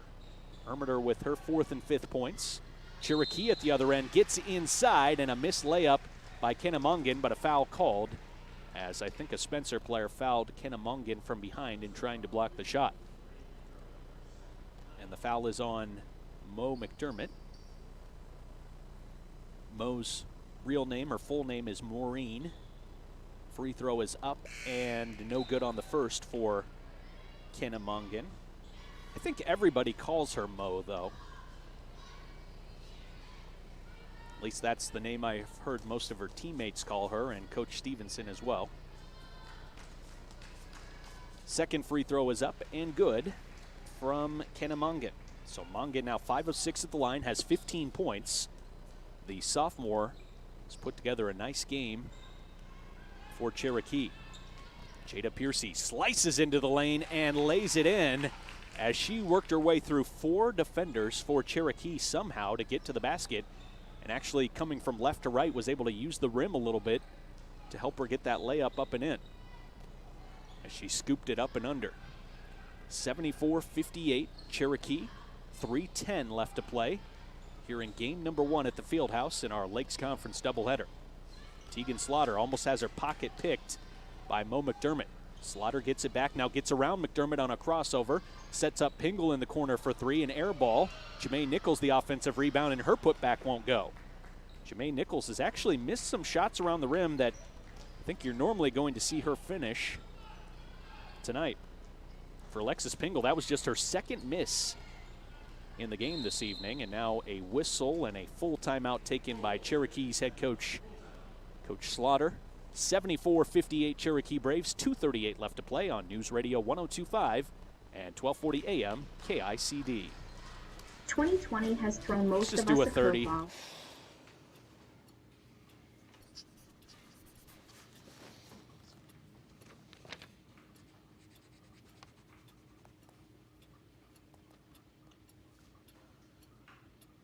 If you love them enough to relearn math so you can teach them math, then surely you'll check nhtsa.gov/the right seat to make sure they're correctly buckled in the back seat.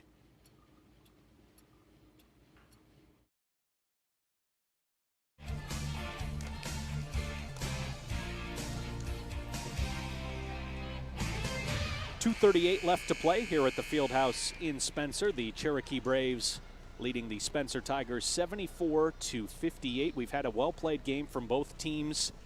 Cherokee, the second quarter is what's put the most distance between the Braves and the Tigers. Cherokee outscored Spencer by 13 in that quarter. Braves have won each quarter so far, but that was the quarter where they were able to build up enough of a lead that it made things a little more comfortable for Cherokee. Here is Kenna Mungan getting into the lane. Now Alexis Pingle. She will lay it up and in with the smooth lefty lay-in.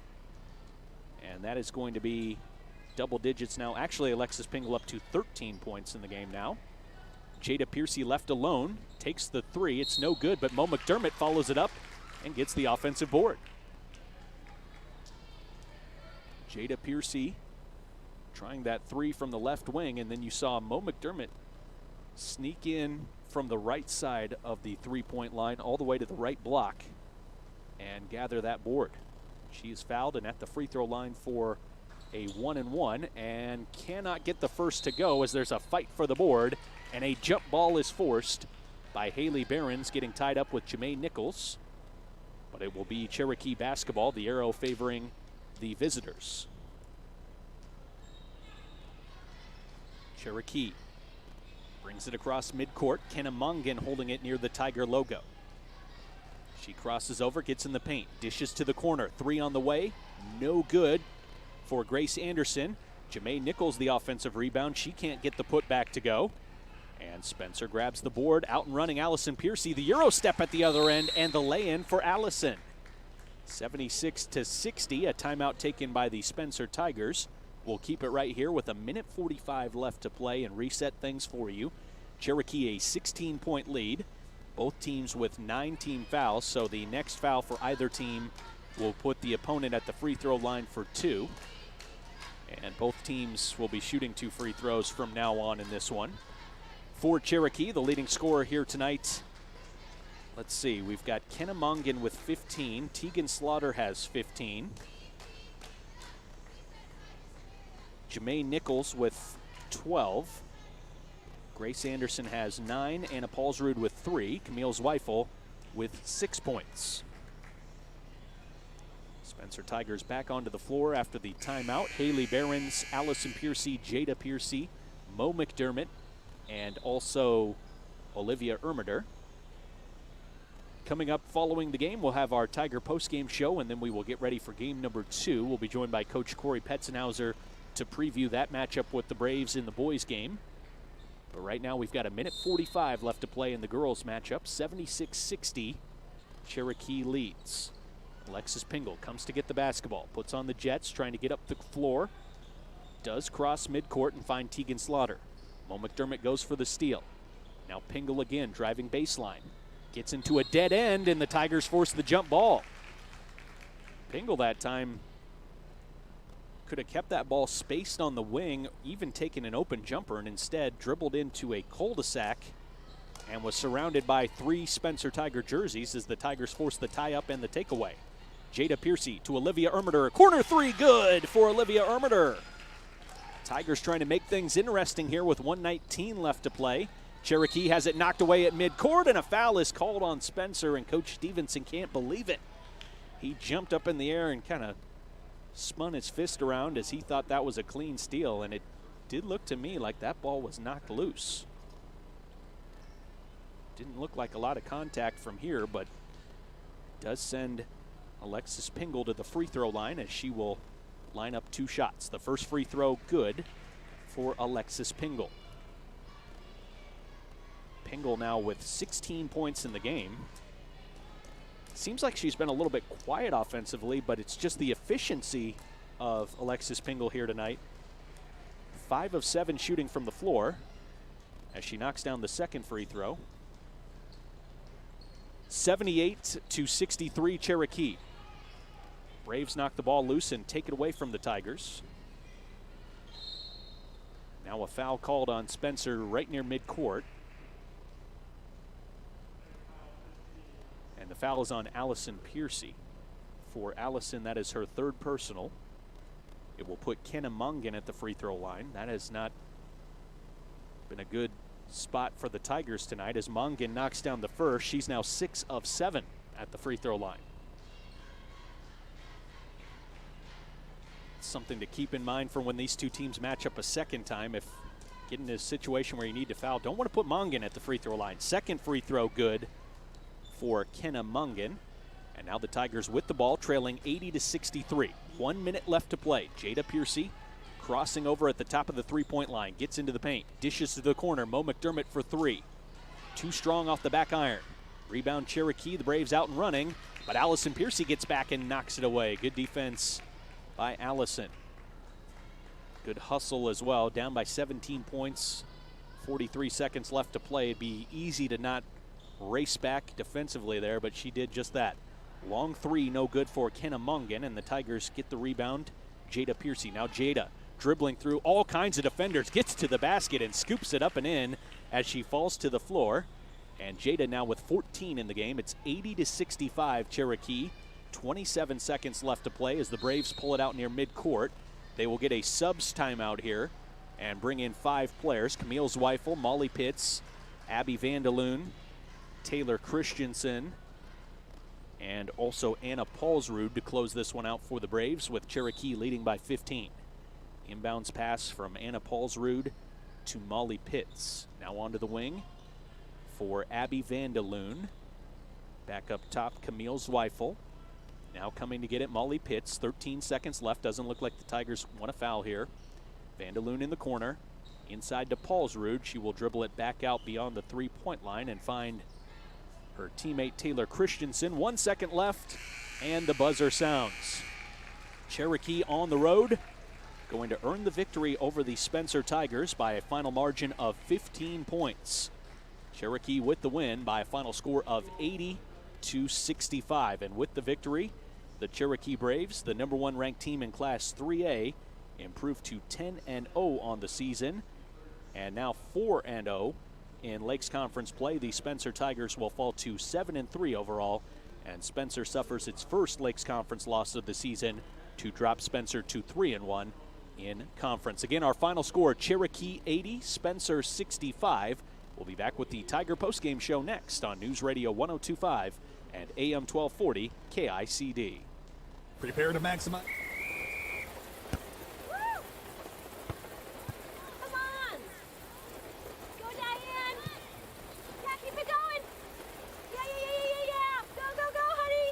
If you love them enough to drive an hour to cheer them on as they get beat 11-0 in the rain, then surely you'll check nhtsa.gov/the right seat to make sure they're correctly buckled in the back seat. Throw that ball, Diane. Woo! You got this. The MLB offseason is here. 30 clubs in search of players that just might take them to the top in 2021. MLB Network has the latest moves, rumors, and shakeups. The offseason buzz is on. MLB Tonight. Weeknights on MLB Network. Available as part of SNU Cable SD Plus on Channel 139 and in HD on Channel 339. Call today to add MLB Network. Battles aren't won solely on the field. Battles are won within. Over enemies of fear. Enemies of doubt. In that place where promises are kept. In the heart of every Marine, you'll find a promise. A promise of battles won. Hey movie fans, it's Deb here reminding you to watch our show, The Movie Show, where we talk about our favorite movies, show exclusive deleted scenes, and so much more. What are you doing? Just a little redecorating, Deb. All right, Gary, do we have any bigger plants back there?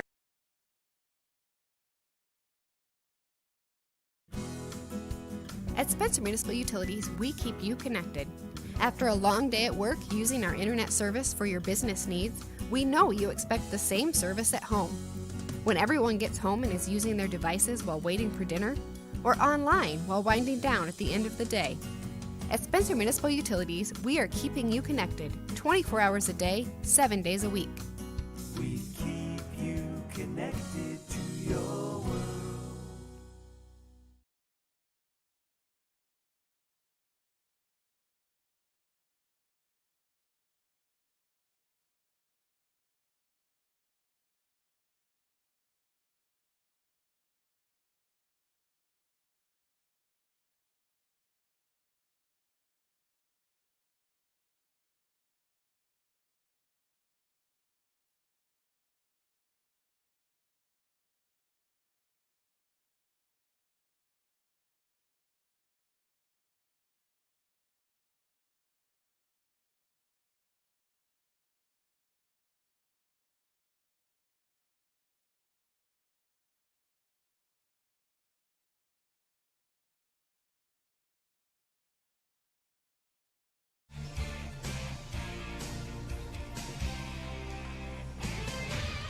Our final score in game number 1 tonight, the Cherokee Braves defeat the Spencer Tigers by a score of 80-65. Cherokee outscored Spencer 18-12 in the first quarter.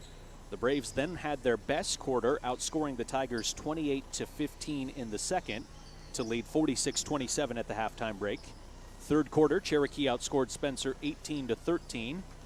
And then in the fourth quarter, Spencer was able to outscore the Braves 25-16 to close that margin to 15 points for the final score of 80-65 Cherokee Braves. Spencer in the first half shot 10 of 23, second half 15 of 31. For the game, 25 of 54, 46%. The Tigers really struggled at the free throw line tonight. First time this year that the Tigers have shot this low of a percentage in a game that I've seen from Spencer. 7 of 21, 33%, 20 turnovers unofficially, actually 21 turnovers unofficially for Spencer tonight. For the Cherokee Braves, first half shooting 52% on 16 of 31, 9 of 23 in the second half. And the Braves actually finished with the same exact shooting percentage unofficially, 25 of 54, 46%. The big difference for Cherokee came at the free throw line, where the Braves were outstanding, 24 of 30 at the line for 80%. Also just 12 turnovers for Cherokee. Leading scorer tonight for the Spencer Tigers was Jada Piercy, who had 14 points. One other Tiger in double figures, Allison Piercy with 10. 7 points apiece for Maddie Maroney, Lexi Johnson, and Mo McDermott. 8 points for Olivia Ermiter. Haley Behrens with 6. Peyton Cooper had 4. For Cherokee, the Braves with 4 players in double figures, 17 apiece for Kenna Mongan and Alexis Pingle. Tegan Slaughter had 15, Jamae Nichols with 12. 9 points for Grace Anderson, 6 points Camille Zweifel, 3 points for Anna Paulsrud, and 2 for Molly Pitts. And once again with the victory, Cherokee, the number 1 team in Class 3A, improves to 10-0 on the season, 4-0 in the Lakes Conference. The Spencer Tigers with the loss fall to 7-3 overall and 3-1 in conference play. Coming up next, we will get ready for our second game of the night between the Spencer Tigers and the Cherokee Braves. Up next, I will be joined by the head coach of the Spencer Tiger boys, Coach Corey Petzenhauser, as we will preview tonight's second contest in the boys matchup. That's coming up next. You're listening to Tiger Basketball on News Radio 1240, or excuse me, on News Radio 1025 and 1240 AM KICD, also streaming online at KICDAM.com. Hi, this is Kirsten with Mid-States Builders. We at Mid-States How about we want to see do our 2 area minutes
So, Landon, what do you like best about being on the basketball team? I like playing with the younger kids. They know the game well, and it makes the game fun for me. Do you have any goals for the season? Hopefully make it pretty deep in the playoffs. Do you have any other activities that you're involved with? I'm in football and tennis. Okay. And do you have plans yet for after graduation? I probably plan on going to South Dakota State, pursue pharmacy. Okay, sounds good. You ready for Tiger 30? Yeah. Coke or Pepsi? Coke. Dog or cat? Dog. Pizza or steak? Pizza. Purple or gold? Purple. Snapchat or Instagram? Snapchat. Hawkeyes or Cyclones? Cyclones. Movies or TV? Movies. Early riser or sleep late? Sleep late. Fruits or vegetables? Neither. All right, math or science? Math. Car or truck? Car. Walk or run? Run. Would you rather run at 100 miles an hour or fly at 10? Run at 100.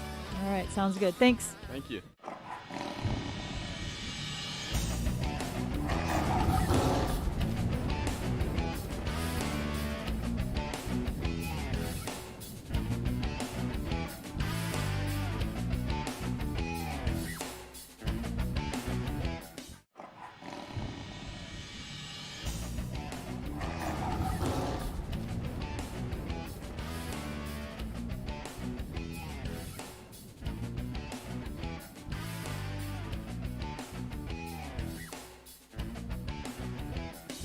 All right, Peyton, what's your favorite part about being on the basketball team? My teammates, because we've been playing with each other for a while, and I just love how we play together. Do you have any goals for the season? Make it to state. All right. Do you have any other activities you're involved in? Volleyball, soccer, and track. Okay. Do you have plans yet for after graduation? I want to study animal science, not sure on the college. Okay, you have some time yet. Yeah. Are you ready for Tiger 30? Yep. Coke or Pepsi? Coke. Dog or cat? Both. Steak or pizza? Pizza. Purple or gold? Purple. Snapchat or Instagram? Snapchat. Hawkeyes or Cyclones?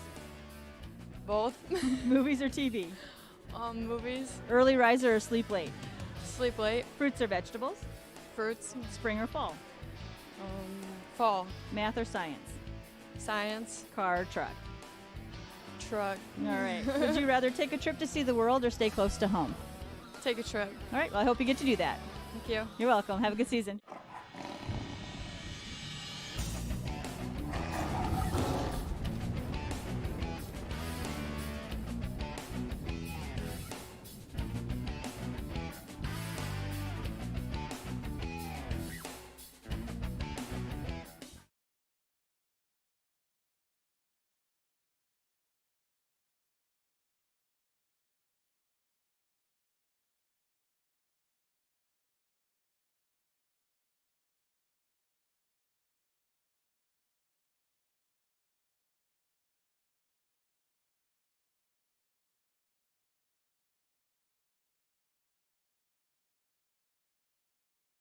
KICD, the Spencer Tiger boys and the Cherokee Brave boys basketball teams on the floor warming up for the start of our second game of the night.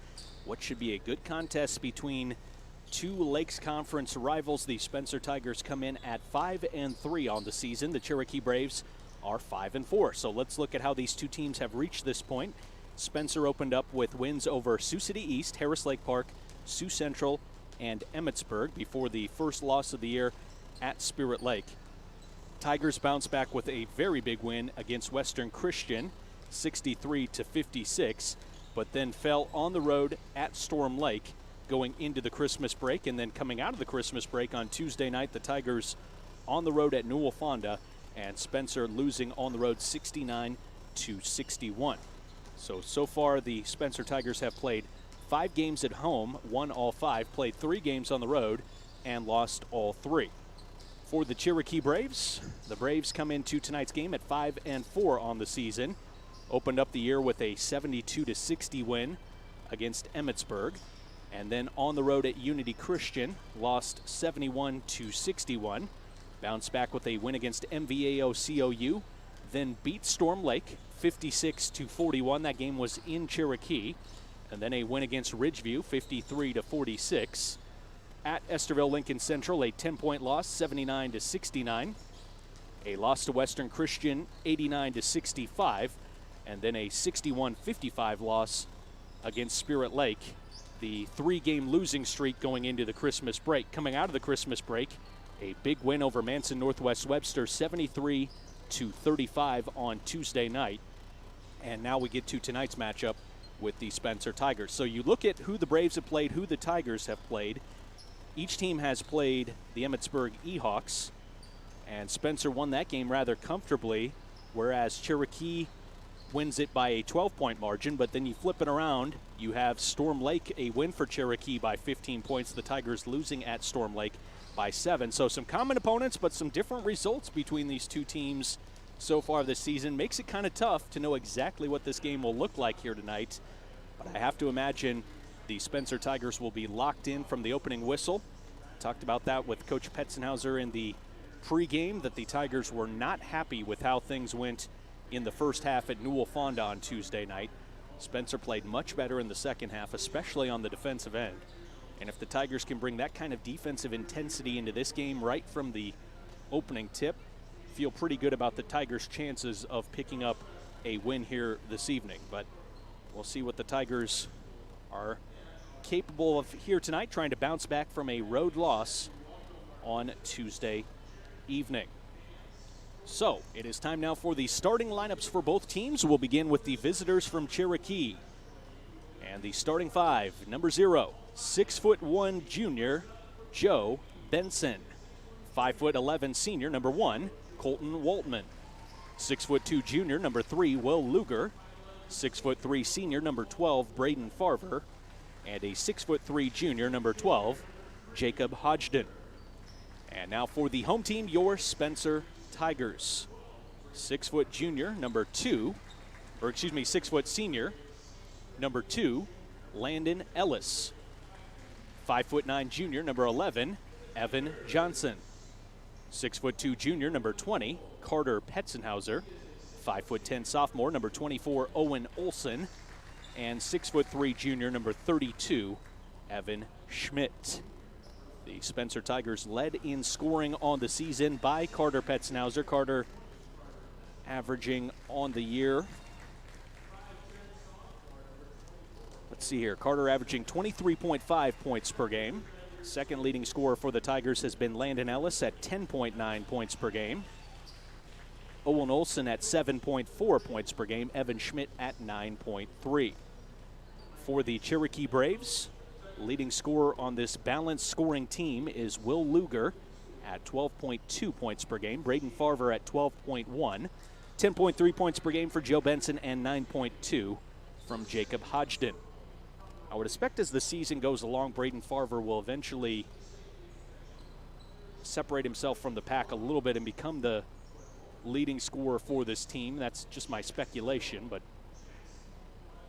we'll see what happens here. In the second game of the night, as the Tigers tip it up at midcourt, Evan Schmidt got a piece of it, but ends up with Cherokee to start things. Jacob Hodgden hands it off to Joe Benson.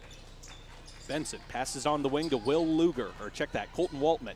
Now Braden Farver comes to get it, trying to back down Carter Petzenhauser in the post. Corner 3 on the way, no good for Jacob Hodgden. Carter gets the rebound, up ahead to Owen Olson. Owen to Evan Johnson. He will dribble it to the middle of the floor and pass to Landon Ellis, who looks like he got his ears lowered, looks like he got a haircut since Tuesday night. Here's Evan Johnson back to Evan Schmidt. Evan Schmidt with the headband this evening, letting the lettuce fly, and he gets set up at the rim, missed the lay-in from the left side. Carter Petzenhauser with the good dish inside, but Evan Schmidt couldn't apply the finishing touch. Now onto the left wing for Will Luger. 6'2" junior will drive into the paint, loses footing, and is called for the travel. Will Luger got inside the lane, and the ball knocked out of his hand, went down to the floor, and he had to try and slide and pick it up and traveled in the process. Spencer Tiger ball. Some kind of token full court pressure here from Cherokee. Now the Braves back off into the half court. Owen Olson in the corner, dribbles to the elbow. Now to Carter Petzenhauser, back to Owen. Fakes the 3, starts his dribble. Evan Johnson coming off of the screen, thought about the 3 for a moment. Colton Waltman guarding Carter Petznauser right now. He spins in the lane, gets to the rim, no good. Evan Schmidt flies in for the rebound. His putback won't go, but there on the follow-up is Owen Olsen for the lay-in, and he's fouled. Owen Olsen, Johnny on the spot there, as it was almost like the layup line drill in pregame warm-ups where Carter missed it. Right there in line behind him to catch it and try the lay-in was Evan Schmidt. He couldn't get it to fall, but right in the air behind Evan was Owen Olsen. And now Owen at the free throw line where he makes the free throw, but it's a lane violation. And based on where the referee pointed, I think it might have been Owen Olsen who drifted across the free throw line. Either way, wave off that free throw attempt. 2-0 Spencer Tigers. Cherokee, the drive and dish. Braden Farver for three. Very good three-point shooter. Over 40% on the season, couldn't get it to go. Out to Joe Benson. His three-pointer won't fall. And the loose ball saved from going out of bounds by Cherokee, and the Tigers finally come up with it inside.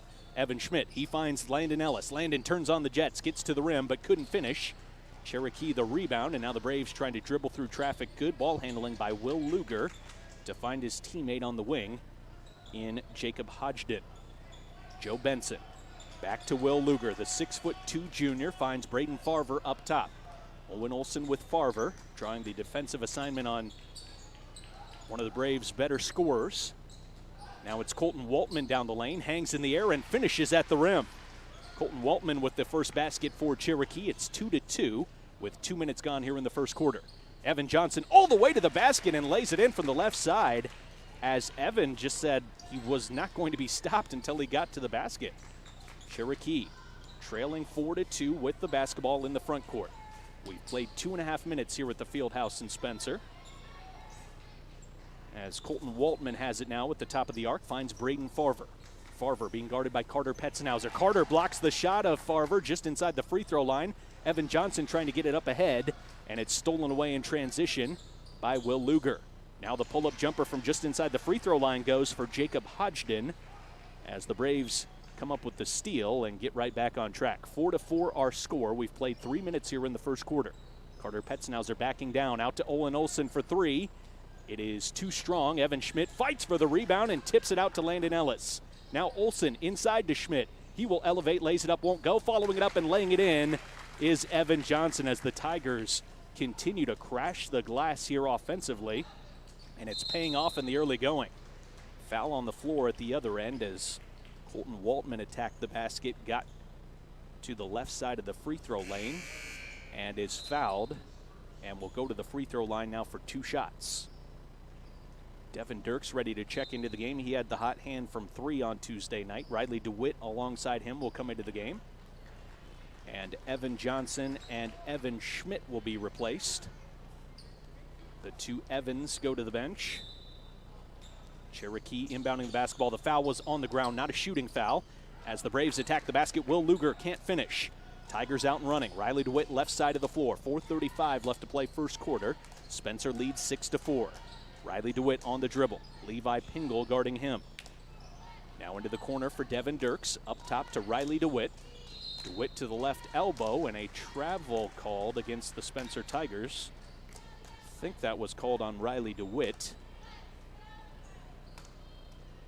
4:20 left to play in the first quarter. Spencer in front by 2, 6-4. Crossover dribble at midcourt, Joe Benson. He will pass on the wing to Braden Farver. Now coming to get it in the post is Levi Pingle. Back out to Farver, to the left block. Drops a nice bounce pass into the lane. Fadeaway jumper won't go for Jacob Hodgden, but the rebound by Farver. Kicks it out, and the three-pointer good for Joe Benson.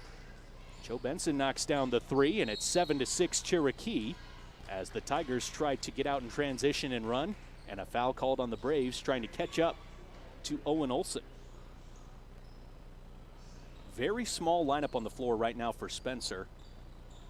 Tallest player is probably Devin Dirks at about 6'3". Here's Carter Petznauser for the long 2. That won't go. 0 for 2 for Carter to start things off tonight. Cherokee looking in the post for Pingle. He steps through and lays it in from the left side. Levi Pingle, the freshman, coming up with the basket at the rim. Or excuse me, the junior Levi Pingle. Lance Pingle is the freshman on the Cherokee roster. Pull-up jumper from the free throw line, good for Owen Olsen. Instant answer for the Tigers and Owen Olsen.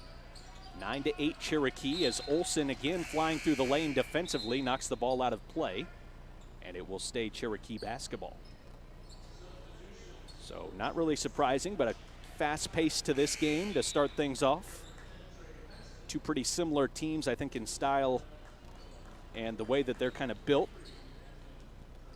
Evan Schmidt coming back into the game, and now the Tigers have a true post presence on the floor once again. Spencer trying to defend Braden Farver on the three-point line. He gets inside, leans in, and draws the contact and is fouled as Braden Farver will go to the free throw line now for a couple of foul shots. Foul is called on Evan Schmidt, picking up his first. And now it's Farver at the free throw line. He lines up the foul shot, and it rattles home good for Braden Farver. Braden Farver, a really good shooter. Tigers already gave him one open look from three. Can't afford to do that. He's at about, like I mentioned, 43% on the season. Free throw up and goes for Farver. As he knocks down both. Braden Farver will check out of the game now with his 2 points. 11-3 Cherokee, or excuse me, 11-8 Cherokee, a three-point lead for the Braves. Devin Dirks holding it for Spencer in the corner. Evan Schmidt runs through the lane, gets the pass from Devin. Back out to Devin, resets, fires, three-pointer no good. And the ball tipped around. Cherokee comes down with it, and Riley DeWitt going to be called for the reach-in foul. Trying to get to that basketball that was bouncing around near the three-point line. Devin Dirks got a great look there as the Tigers reset, got the post touch, and then back into the corner for Devin, but the three-point shot didn't go. And now Cherokee with the basketball, leading by 3, 2:40 left to play in the opening quarter. Luger to Joe Benson. Back to Will Luger. Now into the lane for Jacob Hodgden. To Colton Waltman. Now back out to Benson. Benson drives into the lane. Tough pass. Lost, and a charge drawn by Evan Schmidt. And it gets a big yell and a fist pump from Coach Petzenhauser. That was a nice job by Evan Schmidt to step in and take that charge. It's Joe Benson who ran into him and picks up his first foul. Tigers inbound the basketball now to Carter Petzenhauser, who's looking to get going for the first time on the scoreboard in the game. 0 for 2 for Carter. He puts his foot in the ground, gets to the rim, hangs in the air, and lays it in. Carter Petzenhauser, when he decides he's going to the basket like that, there's not much you can do to slow him down. Cherokee at the other end answers with Colton Waltman attacking the basket, and he finds the finishing touch. 13-10 Cherokee, 1:55 remaining in the first quarter. Devin Dirks in the corner, guarded by Joe Benson. Now Carter comes to get it. To Riley DeWitt on the right wing. Riley into the paint, drops it for Evan Schmidt. Schmidt gets his man in the air and lays it up and in. Nice job using the shot fake that time by Evan Schmidt. 13-12 Cherokee. 95 seconds left first quarter. Braves drive and dish on the wing to Will Luger. Now back across to Joe Benson. Tigers in a 2-3 zone. At the elbow, Hodgden. Back out to Luger. He'll drive baseline, kick it out beyond the three-point line. Good ball movement by the Braves. Hodgden's three is good. The Braves that time give all the credit to the ball movement to find the open Jacob Hodgden on the perimeter for the knockdown jumper. 16-12 Cherokee. Evan Schmidt to Landon Ellis in the corner. Landon gives it back to Evan as he reposts inside against the smaller Luger. Steps through, knocked to the ground, and lost the basketball in the air on kind of a half shot attempt, half try to draw the foul. And now Cherokee steps out of play as Jacob Hodgden was running the baseline, was actually out of bounds, and as he came back in, a teammate passed it to him, but he hadn't reestablished himself back in play. So both teams will make switches now with Braden Farver coming back in for Cherokee. And for Spencer, we have our first Jimmy Slattery appearance of the night, and and Evan Johnson comes back into the game. On the wing with it now is Dirks. 16-12, Braves in front by 4. 35 seconds left to play in the first quarter. Here's Evan Johnson getting in the lane, dishing out to Dirks. Back to Johnson in the corner. Evan finds Jimmy Slattery. Across to Riley DeWitt on the right wing. Crossover dribble back up top with Evan Johnson. He drives and tries to dish to Evan Schmidt, and the ball poked out of bounds, last touched by Colton Waltman of Cherokee. It will remain Spencer Tiger basketball. Jimmy Slattery going to trigger the inbounds pass. Kick ball as Jimmy tried to find Riley DeWitt in the corner. I think it was Jacob Hodgson who stuck a size 12 out, got a piece of it. Now the ball loose near the perimeter as the Tigers were trying to find the pass, couldn't connect, and Cherokee throws it away as Jimmy Slattery comes back and gets the steal. Good recovery by Slattery, but now the Tigers lose it at midcourt. Cherokee bobbles the basketball and comes up with it. Now inside to Farver, hangs in the air and finishes as he is fouled. Braden Farver, about 6'3", I would guess about 200 pounds even, maybe a little bit slighter than that, but pretty well put together player and a pretty versatile player because of his height and length and inside-outside ability. Farver's free throw is up and good. As Braden Farver completes the three-point play, and Cherokee its largest lead. Inbounds pass, 2 seconds left. Three-quarter court shot is off the right side of the iron from Riley DeWitt. Good effort, but the first quarter comes to a close, and Cherokee in front 19-12. You're listening to Tiger Basketball on News Radio 102.5 and AM 1240 KICD. Yep, I've got an office job now. Iowa adopted 0 fatalities, and frankly, this whole let's work together to reduce traffic fatalities wasn't looking good for me. Sure. Following these 5 simple rules can keep you and your loved ones, alive. But come on, I can't spend eternity here. I'm not exactly a people person. Learn more about the 0 Fatalities program and how you can help keep the Grim Reaper off Iowa's roads.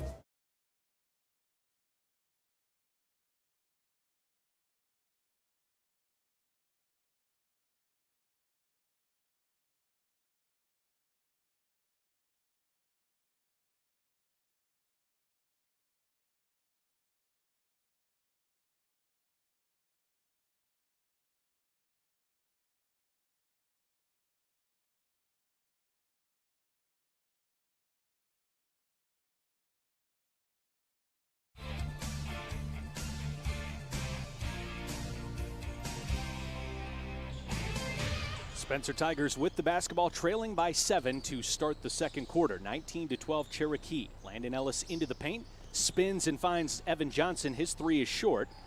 And the rebound into the corner where Cherokee is able to track it down. Braves nearly lost the basketball on the wing. Owen Olsen bothering Jacob Hodgson, but he gets it back. Now Braden Farver lobs inside. Tough pass. And losing it out of bounds is Cherokee as Farver threw that pass about 3 feet taller than he needed to, and it carried Colton Waltman out of bounds, and Waltman had to just try and save it, but his foot came down. Jimmy Slattery to Owen Olsen in the corner now. Owen dribbles to the left elbow, now finds Evan Johnson on the right wing, into the corner, Landon Ellis for 3, and it's good. Just what the Tigers needed to see one go in from long range, the first Tiger make from 3. Cherokee trying to run the floor, and the layup no good for Colton Waltman. Now the loose ball on the floor. Offensive rebound by Waltman, who finds it, lays it back in, and he's fouled. Colton Waltman says, look what I found, as the Spencer Tigers were trying to gather that loose ball on the floor. Somehow it came back to the original shooter in Waltman, and now he's at the free throw line with a chance at the three-point play. Free throw on the way, and the right-handed free throw shooter, nothing but net on the foul shot. Spencer Tiger ball. Tigers trail by 7 once again. Landon Ellis, the drive and dish, corner 3 from Olsen. Doesn't go. Rebounded by Cherokee's Will Luger. Now Joe Benson into the corner for Jacob Hodgson. His 3 no good. Carter Petznousser the rebound. Up ahead to Evan Johnson. His layup doesn't fall. And Cherokee the board. Braves bring it across the timeline. Joe Benson now to Will Luger. Back to Benson. Jimmy Slattery right there in his hip pocket. Benson crosses over to Farver in the corner. Farver dribbles to the left elbow. Passes into the opposite corner for Colton Waltman. Waltman back up top to Farver. 3 on the way, and splash down for Braden Farver, the 43% three-point shooter, knocks down a long one from straight on, and the Tigers trail by 10. 25-15, Cherokee with the lead. 6:15 left to play in the second quarter. Jimmy Slattery drives into the lane, got away with a travel. Pass to Owen Olson, and now inside to Evan Johnson, posting up and lays it in. Excuse me. Can't recall too many Evan Johnson post-ups. And that time Evan was able to get position inside and just had to slightly fade away and lay it in. 25-17, Cherokee with the 8-point lead. 5:45 remaining in this first half. Popping up to the top of the arc is Colton Waltman. He passes to Will Luger on the right side. Tigers in the man-to-man defense. Luger behind the back. Drops it off to Benson. Deep three-pointer. That won't go. Owen Olson the rebound, and he's fouled. Might have been an ill-advised three there from Joe Benson as he was almost right in front of the Tiger bench. That's how deep he was on that three-point shot. The foul was called on Braden Farver, by the way. That is his second personal. So that's something to keep an eye on here with 5:33 left to play in the second quarter. Braden Farver picking up his second, and just on cue, Coach Hurd pulls him over to the bench after picking up that second foul pretty early here in the second quarter. Now Landon Ellis with the basketball as he gets into the front court for Spencer. Passes to Carter Petzenhauser. Carter, the stop-and-go dribble, gets to the rim and lays it in from the left side. And I think we're going to see a little bit more of that from Carter here in the second quarter. A little bit more aggressiveness and looking for his shot. 25-19, Cherokee leads by 6. Mason Carver has come into the game, the 6'2" junior. He finds Joe Benson. The wraparound layup won't go. Benson hit the floor hard, and he needs to be checked on right now as Benson is grabbing the back of his head on the floor, and the officials blow the whistle. The Tigers had a run out there and started to complain a little bit that the whistle came, but I think once realizing that Benson was down on the floor, dropped the protest, and now Joe Benson will walk over to the bench as he shakes his head. Looked like hit the floor pretty hard, but he's back on his feet showing some real toughness. Just kind of scratching the back of his head. Did land very awkwardly as he came from the left side of the lane to the right and tried the wraparound underneath layup. And by that time, his body was out of position where he could not cushion his fall, and did hit the floor hard, but he's back on his feet over to the bench. Good to see there for Joe Benson. And the Spencer Tigers take over with the basketball. Riley DeWitt to Landon Ellis. Cherokee in a zone now, a 1-3-1 it looks like. And the top of the 1-3-1 gets a hand on the basketball. Waltman the other way. His layup won't go, but the follow-up lay-in is good for Mason Carver. And now Coach Petzenhauser wants the timeout after the Tigers see that 1-3-1 zone. I think Spencer wants to discuss things. 4:29 left to play, second quarter. It is Cherokee 27, Spencer 19 on News Radio 102.5 and AM 1240 KICD. Hey Dad, how do you not crash in the snow and ice? Well, you have to be familiar with your vehicle, be prepared for it, and you might have to allow a little extra time because you're going to have to slow down. What else do you do? Watch out for snowplows, minimize your distractions, like not using your cell phone, and then always wear your seatbelt. How do you know all that stuff, Dad? Well, it's my job to make sure everybody gets to where they're going safely. Our family protecting yours.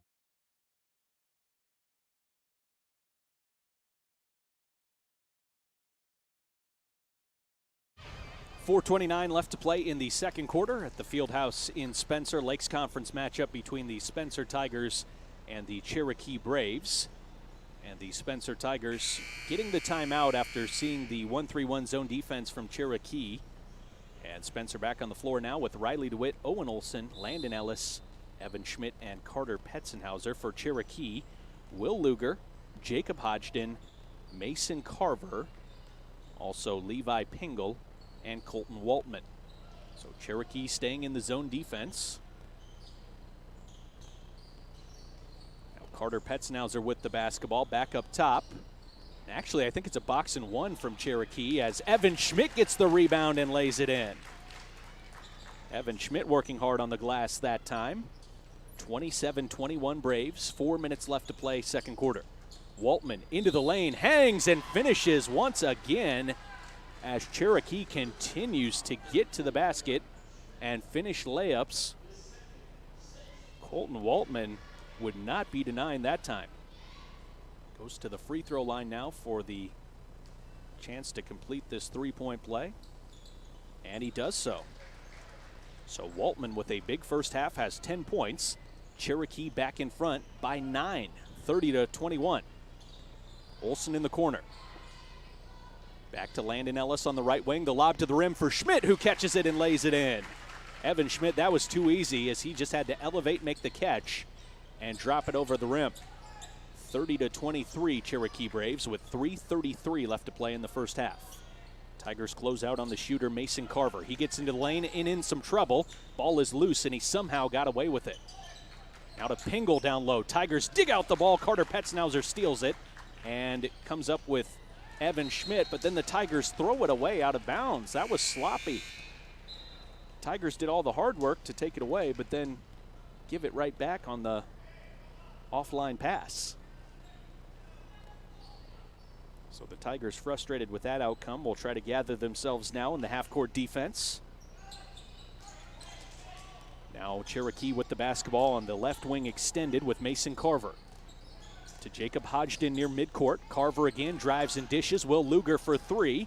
No good, but an offensive rebound inside by Trey Benson, the 6'2" junior. Again, the Tigers not finishing the play defensively by gathering that rebound. Straightaway three is up and no good for Mason Carver. Owen Olsen tried to make the pass, blocked by Cherokee into the backcourt, and in the race for the basketball, goes out of bounds. Last touch by Cherokee. Great hustle play there from Riley DeWitt. That looked like the loose ball drill as the ball bounced back into the backcourt, and you could see Riley DeWitt and Mason Carver both deciding when they were going to try and dive for that. And somehow, I don't know if Riley intentionally touched it off of Carver or if he just touched it, but either way, that was a great hustle play. 2:35 left to play in the second quarter. Cherokee leading Spencer 30-23. And the Spencer Tigers with the ball now in the hands of Landon Ellis. He throws it over the top. Pass intercepted by Cherokee, and now the Braves have a run out. They lose the basketball and step on the end line. And the Spencer Tigers will get it right back.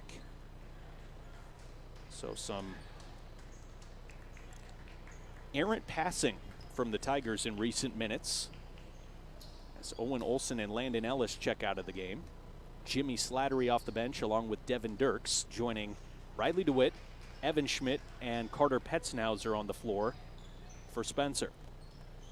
2:14 left to play in the second quarter. Carter gets in the lane, spins, hangs, floater won't go, gets his own rebound, puts it back up and in. Man-sized rebound that time from Carter. Came down with it, reset his feet, and laid it in. 30-25 Braves. 1:55 left to play second quarter as the Tigers have turned up the pressure. Go for the steal. Jimmy gets it. Jimmy Slattery with the path to the basket, and he is fouled. Jimmy Slattery going to the free throw line for the Tigers. Whenever Jimmy Slattery does something well, I always feel like I'm recreating the Seinfeld episode with Jimmy, if you remember that. But Jimmy at the free throw line now for the Tigers, knocks down the first free throw.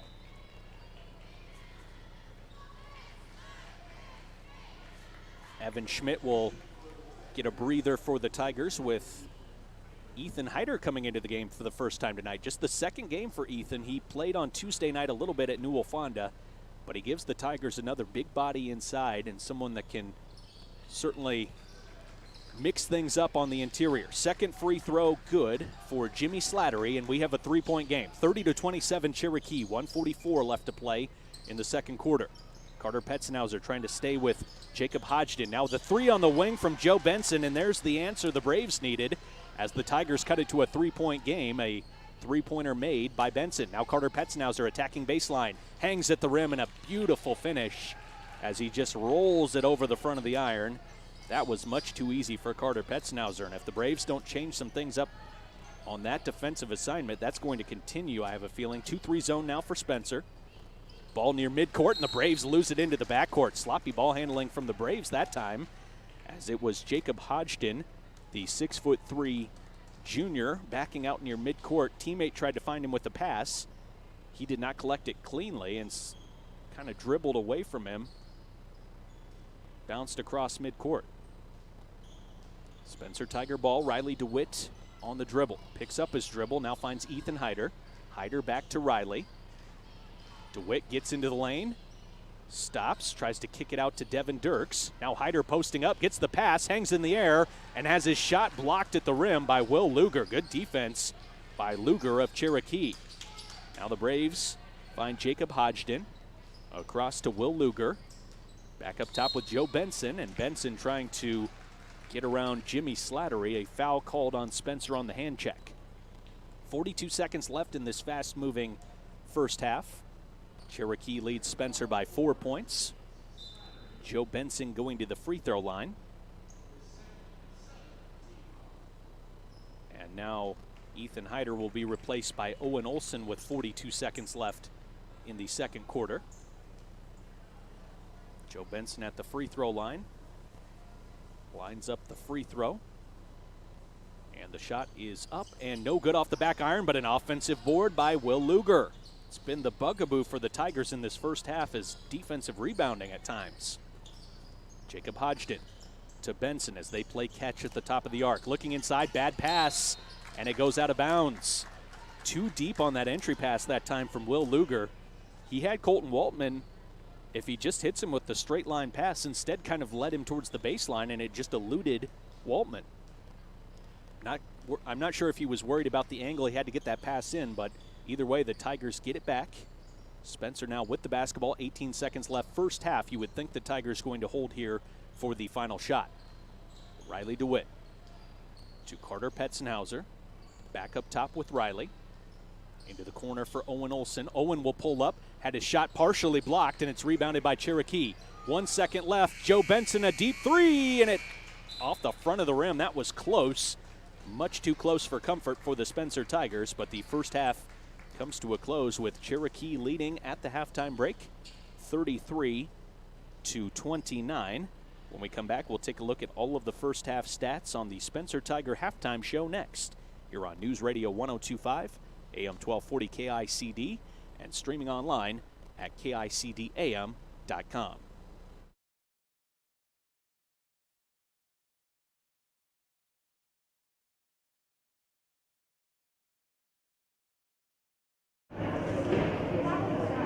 Well, ladies and gentlemen, welcome back to the Fieldhouse floor for halftime entertainment. For the boys' game, the Spencer Tiger dance team, they will be performing their dance jazz routine to Hayden Chaco. This routine placed second in the state dance competition back in December.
Anybody know a joke?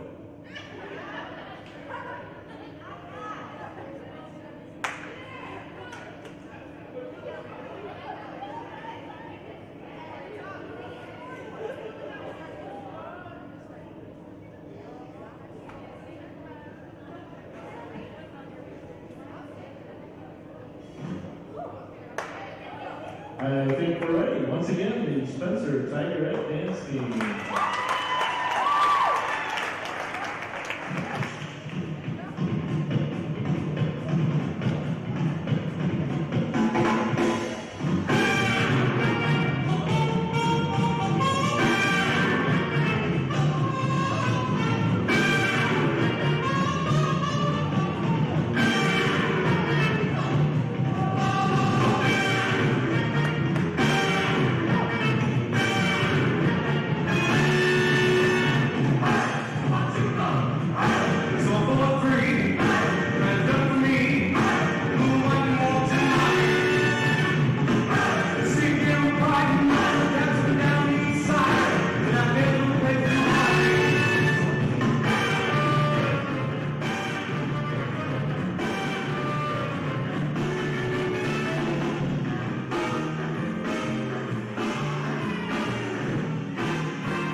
online.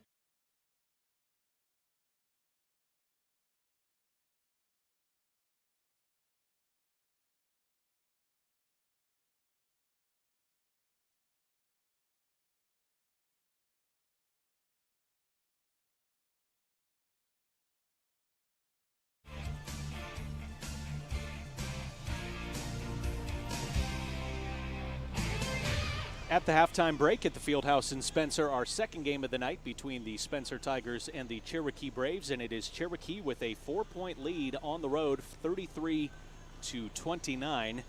And we'll hope that the Spencer Tigers can replicate the second half they had at Newell Fonda on Tuesday night, and the Tigers can get back in front of the Braves here coming up in the third quarter. We'll get to the game stats in just a little bit, but first I'm joined by the head coach of the Spencer Tiger girls, Coach Matt Stevenson, as the Tiger girls tonight beaten by Cherokee 80-65. Coach Stevenson, we saw 3 quarters where the Tigers were right there step for step with the Cherokee Braves, but the second quarter got away from Spencer just a little bit as the Braves outscored the Tigers 28-15. Was that the turning point maybe in this one, that second quarter for Cherokee that allowed the Braves to be a little bit more comfortable in this one? Yeah, I mean, obviously that was a quarter that, we didn't play exceptionally well. It wasn't the entire quarter. I mean, I feel like it was about 3 to 4 minutes of that game where we just didn't compete the way we need to against good teams. And, and the way we shot free throws tonight, I mean, that's, how many front ends of the one-on-one did we miss in the first half? And, I mean, I'm guessing we at least, potentially left 12 to 14 points out there in the first half. So, again, not to make excuses, but was the style of the play and the fast pace of this game part of the free throw problems, you think? It's hard to tell. Because we've seen the Tigers shoot so well from the line this year in pretty much every game.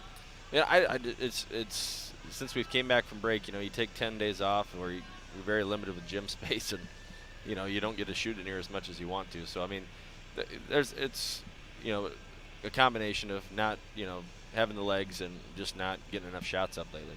We talked in the pregame about Jamae Nichols. We all know how good she is and how supremely athletic she is, but I tonight was just commenting how strong her hands are and just how physically strong she is when she gets hands on the basketball. And she is just kind of like Kawhi Leonard. She's almost like a vacuum cleaner around the ball. Yeah, like she's one of the best athletes in the state. I've got to imagine. I mean, just she's quick. She's got great hands. She can jump. She's really understands the game. So, I mean, I thought we did a really good job, defensively against her. I thought Peyton Cooper and Haley Barons did a really good job of being physical with her. And that's, I think, what you got to be. She attacks the offensive glass so well. And we were able to use a little physicality to hold her down a little bit. Off the bench tonight, I thought Maddie Maroney played really, really well. Mo McDermott also had some moments in this game where she really was helping the Tigers to keep pace with Cherokee. What did you think about the bench play here tonight? They were fantastic.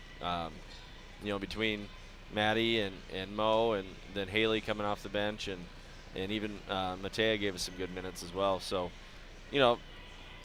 they stepped up when they had to. Unfortunately, we didn't have, like I said, the 4 quarters of effort you need to beat teams like that.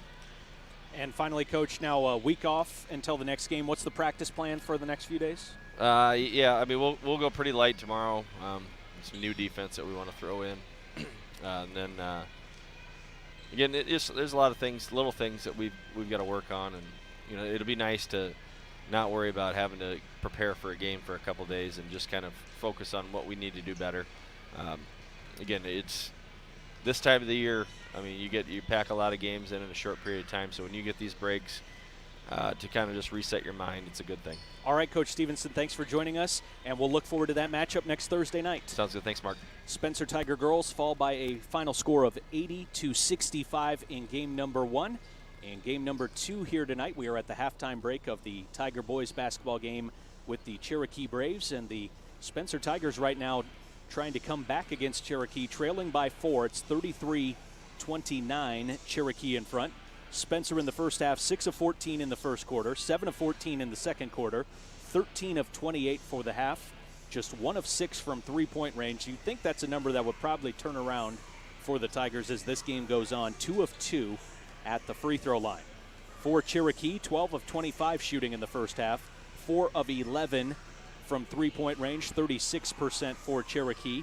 And the Braves getting to the free throw line more than Spencer in the first half, going 5 of 6. The Tigers with 6 turnovers unofficially, Cherokee with 5 unofficially.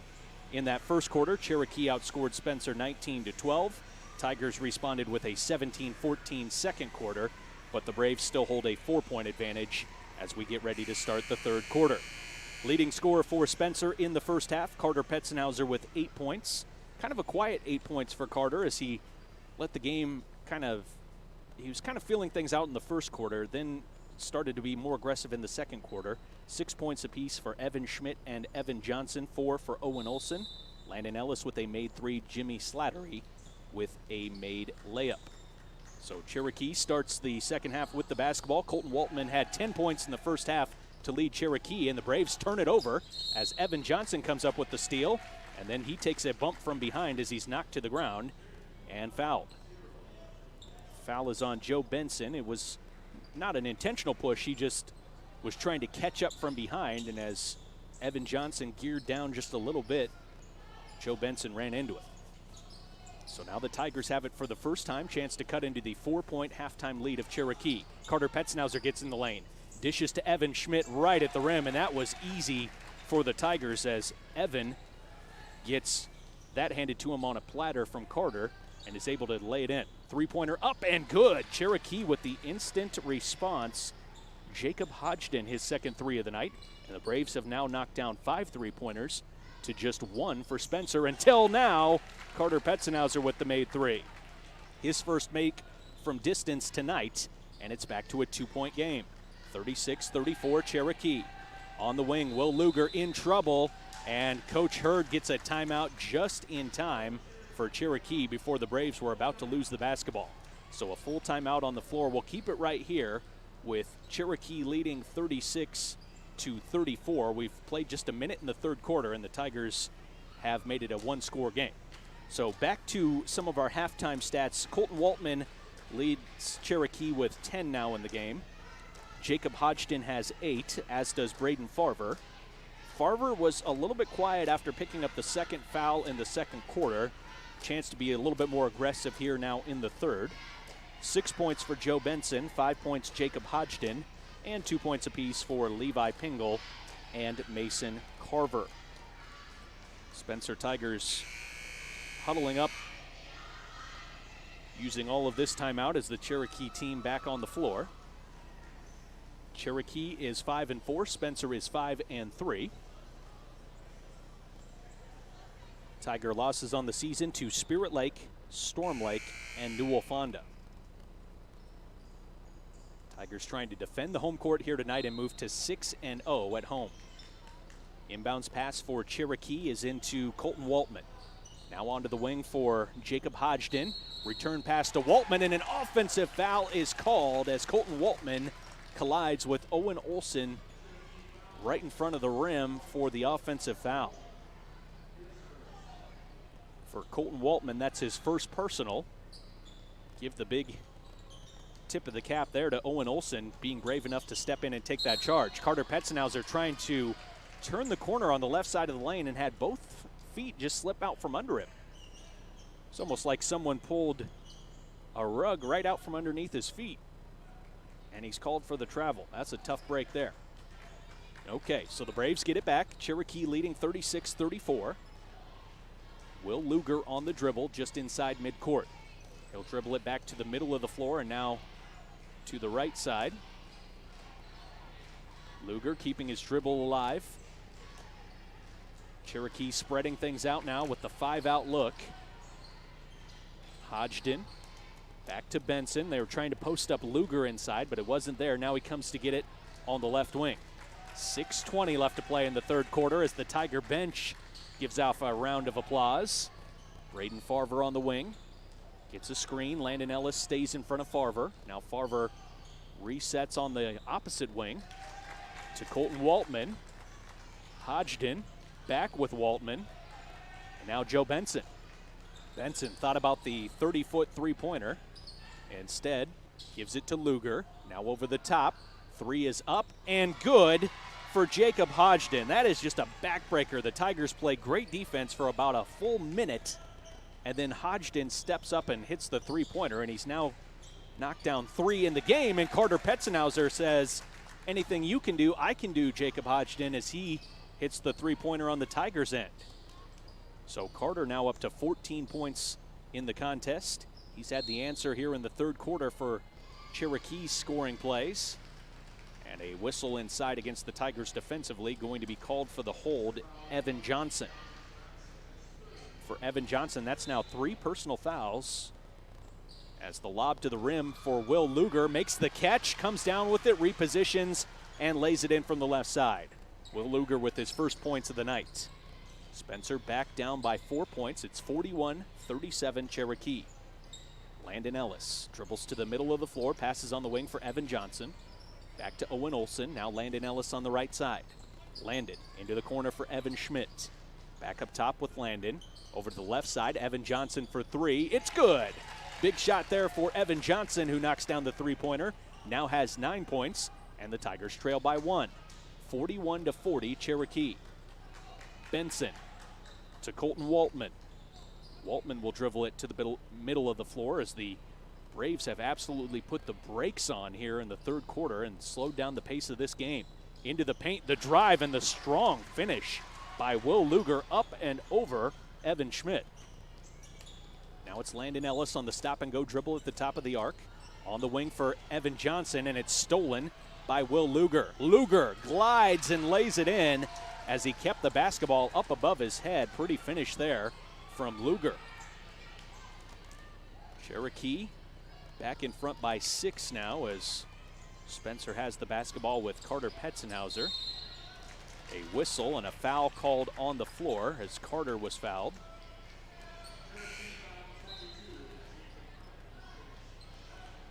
Foul is on Jacob Hodgden, his second foul. It's actually a 5-point lead for Cherokee, 45-40 with 4:05 left to play in the third. Carter Petzenhauser, he'll line up the 3 again and drop it in again. Carter Petzenhauser, 3 straightaway threes in this third quarter, and it's 45-43 Cherokee Braves.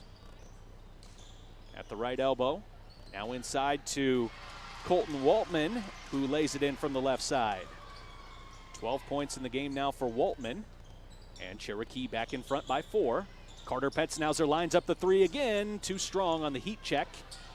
And now the Tigers need to get back. Cherokee running the floor, laying it up from the left side, and the layup is good, and the foul. Jacob Hodgden with the basket. Hodgden coming alive here in the third quarter, and Cherokee is now 7 of 7 shooting in this third. Are you serious? Some tough finishes at the rim as well for the Cherokee Braves. Jacob Hodgden's free throw is nothing but net, and Hodgden now 14 points in the game, and Cherokee is back in front by 7, 50-43. Riley DeWitt hands off to Carter Petzenhauser. Carter holds up 4 fingers. Now to Riley DeWitt again. Riley looks inside. Now Evan Johnson pops open 3, no good. Followed up by Owen Olsen, who lays it in from the left side. And a timeout taken by Coach Petzenhauser with a 5-point lead now for Cherokee. 3:06 left to play in the third quarter. Three-pointer was no good for Evan Johnson up at the top of the arc, but Owen Olsen was watching all the way where that was going to bounce off the rim if it missed, and he had timed it and lined it up just right. Made the catch, gliding in from the left side for the lay-in. So the Spencer Tigers have come out and played really well here on the offensive end in the third quarter. Spencer is now 6 of 8 shooting in this third quarter, but Cherokee is, again, 7 of 7 shooting to start this third quarter. So you have both teams playing extremely efficient basketball right now. Cherokee has already scored 17 points in this third. Spencer has already scored 16 points in the third quarter. And it's 50-45, Cherokee in front with 3:03 left to play in the third. Have to think at some point Cherokee will cool off at least somewhat. Farver open in the corner. His three is no good, and the Tigers dodge one there. Again, the plus 40% three-point shooter had an open look from the corner. 50-45 Braves. Tigers with the basketball. Evan Schmidt to Carter Petznauser. Low pass down at the shoes, and Cherokee gets the steal. So the Tigers foul. Riley DeWitt trying to get after the basketball is called for the reach-in. And for Riley, that's going to be his second personal, third team foul for Spencer. Riley DeWitt, the 5'7" sophomore, picking up his second. Now the Tigers with the 1-2-2 pressure. Full court. Cherokee playing catch over the top. Now Braden Farver comes to get it. And a travel, or no, Benson stepped out of bounds, I think. See that where a player will catch it on the boundary or near the boundary and put a foot behind them to start pushing off and getting that push to start a drive, and the foot behind you is the one that catches out of bounds. Spencer throwing the pass back into the corner, and now there's some finger pointing going on right now between the Tigers on who needs to be where the ball needs to go, and who needs to do what. So the Tigers, some things to clean up here in the third quarter after back-to-back miscues. And Spencer sets up the 1-2-2 pressure again. Braves looking for Pingle underneath the basket. He makes a tough pass and actually traveled with it beforehand. Either way, it was going to be a turnover. And the Tigers get the ball back. Again, 50-45 Cherokee. We've been stuck on this score for a little bit after the scoring flurry from both teams to start the third quarter. 2 minutes left to play in the third. Riley DeWitt hands off to Owen Olsen. Spencer to Carter Petznauser in the corner. His three may have been partially blocked. It's no good. And Cherokee the rebound. Joe Benson races up the right side of the floor. Now inside to Pingle. And Levi Pingle with an out-of-control shot hit the underside of the rim. Spencer Tigers fake the three with Riley DeWitt. He gets inside. Now picks up his dribble. Tried to set up Evan Johnson. Riley gets through again. He's bumped. All kinds of contact and no foul called. At the other end, Cherokee gets near the rim, and the Tigers almost take it away. Ball loose on the baseline, and Spencer comes up with it somehow, but it did glance out of bounds somehow. I think the Tigers were frustrated at this end of the floor that there was no foul call. Carter Petznauser races down the floor, and I think, you know, you don't like to say it, but I think it might have been a little bit of a makeup call as Carter got away with some contact, and now a made three from Jacob Hodgson again. Hodgson now 11 points, make that 12 points here in the third quarter. He's made 3 threes as Carter cuts back door, gets to the rim and lays it in. One at the and one, the assist from Evan Johnson. And Carter Petznauser now up to 19 points in the game. 53-47 Cherokee. Braves trying to break down the Tiger defense, but Spencer gets a steal. Carter Petznauser comes away with it. Now ahead to Evan Schmidt, lays it up and in. And the foul. Braden Farver fouling Evan Schmidt when it was clear that Evan Schmidt was going to score that one. And there was no way that Braden Farver was going to get much of anything there going his way, you didn't think. And he picks up his third. And that's one he would definitely like to have back. So Farver picks up his third, and now he's going to have to go to the bench with 3 fouls. Coach Hurd playing it safe, and I don't blame him, as Evan Schmidt is now at the free throw line, lines up the foul shot. I think especially as long as the Braves have the lead, they can afford to have a guy like Braden Farver over on the bench with some foul trouble. Riley DeWitt goes for the free throw, or goes for the rebound rather, on the free throw miss and doesn't get there in time, and he's called for the foul as he collides with the Cherokee player. Full court pressure from the Tigers again. Cherokee trying to break it down across the timeline. Spencer Tigers close in on Levi Pingle. He gets the pass away in time. 42 seconds left third quarter. 53-49 Braves. And a travel called against Cherokee as the Braves give it back to the Tigers, and there wasn't much pressure there on Jacob Hodgson as he shuffled his feet. So now the Tigers will have it with 38 seconds left to play in the third.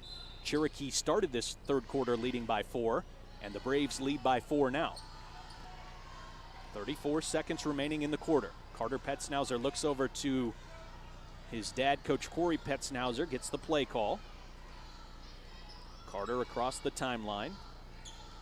Crosses over back to the left side, now back to the right, had it knocked away from behind, but Carter tracks it down in the backcourt.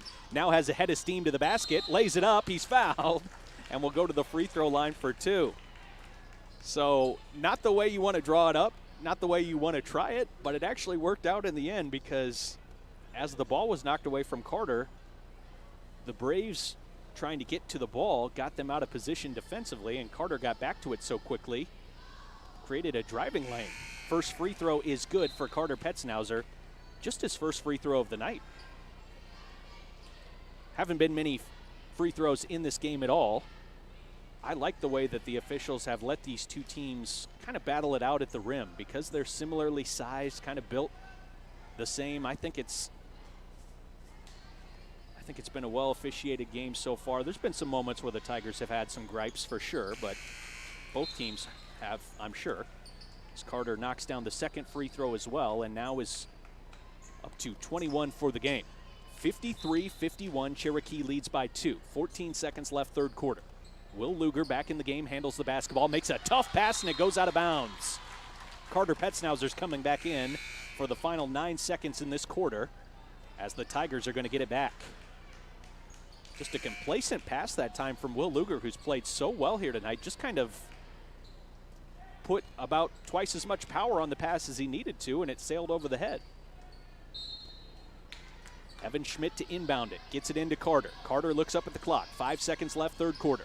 Right side of the wing, dribbles between the legs, gets in the paint, back to Ellis for 3, and it's no good off the left side of the iron as the third quarter comes to a close. After 3, it's Cherokee 53, Spencer 51 on News Radio 102.5 and AM 1240 KICD. Mom, how do people working on the road stay safe? Well, people working on the roads can stay safe if drivers pay attention to work zones, obey the posted speed limit, and never speed.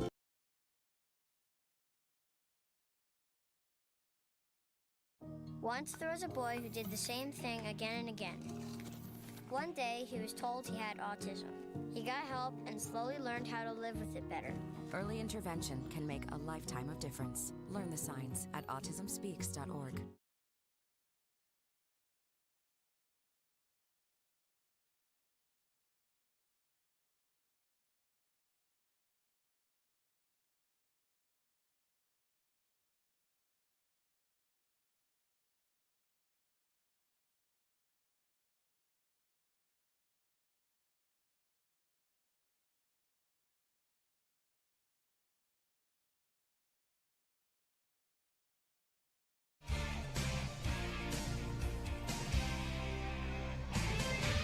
Start of the fourth quarter from the Fieldhouse in Spencer, and the Spencer Tigers and Cherokee Braves have a one-score game to start the fourth quarter. What more can you ask for? The Tigers with the basketball in the front court, looking inside for Carter Petznauser, and the pass was too tall.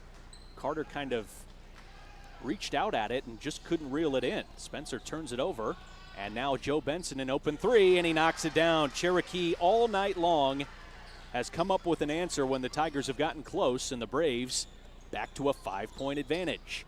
Carter Petznauser with it on the left wing. Back to Devin Dirks. He'll try the straightaway 3. It's good! Devin Dirks has been locked in from 3 this week.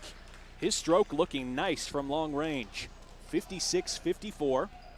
Cherokee leads by 2. 2-3 zone now for the Tigers.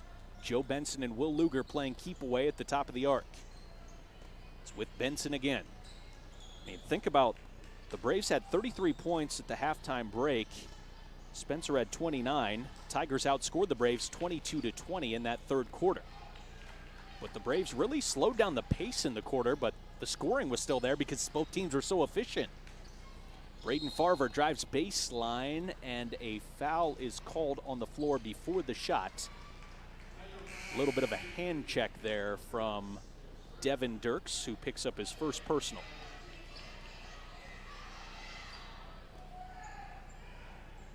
Braden Farver back on the floor with those 3 fouls. Inbounds pass to Luger. His shot partially blocked by Evan Schmidt.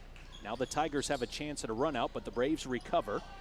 Three on the way for Landon. Good! Landon Ellis hits the three, and the Tigers have the lead, 57-56, with 6:35 left to play. In the lane, Cherokee gets to the rim, shot no good. Loose ball, and the Braves come up with it and lay it in. Colton Waltman. Waltman with the offensive rebound after the miss. And the Spencer Tigers back down by a point.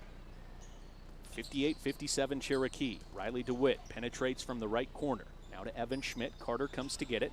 Ball screen from Evan. Ball knocked loose from behind. Joe Benson took it away. Benson trying to go all the way to the rim. Lays it up. Fouled.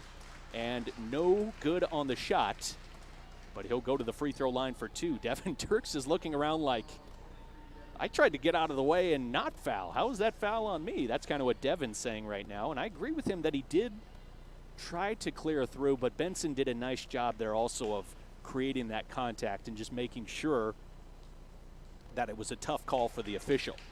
And maybe this is a case of ball don't lie, because the first free throw is no good, which if you believe in that type of thing, as Rasheed Wallace would say, ball don't lie, that means there's no foul. That's kind of how it goes. We'll see if the second free throw goes. Joe Benson's free throw is good on the second, so he does hit one of two. Benson now in double figures with 10, and Cherokee securing that 2-point lead once again, 59-57. Timeout on the floor with 6:04 left to play. You're listening to Tiger Basketball. The completely redesigned cab of the King-size 38.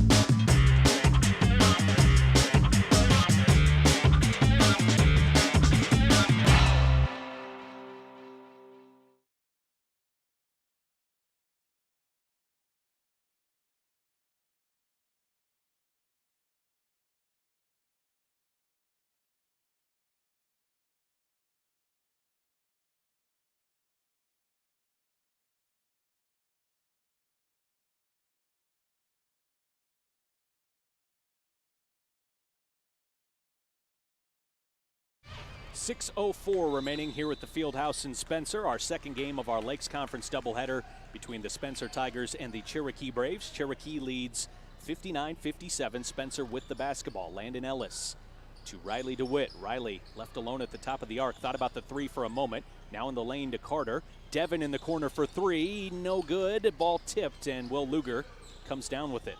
Will Luger finding the rebound, and now Cherokee throws it long over the top. Colton Waltman fakes the pass. Back out to Will Luger. Coming to get it. Joe Benson dribbles behind his back. Now gives it up to Trey Benson, 6'2" junior. Braden Farver with the ball. He'll put his head down, get in the lane, hang in the air, finish, and he's fouled. Braden Farver with the strong finish. He's been quiet for quite some time in this one. His first basket since the second quarter.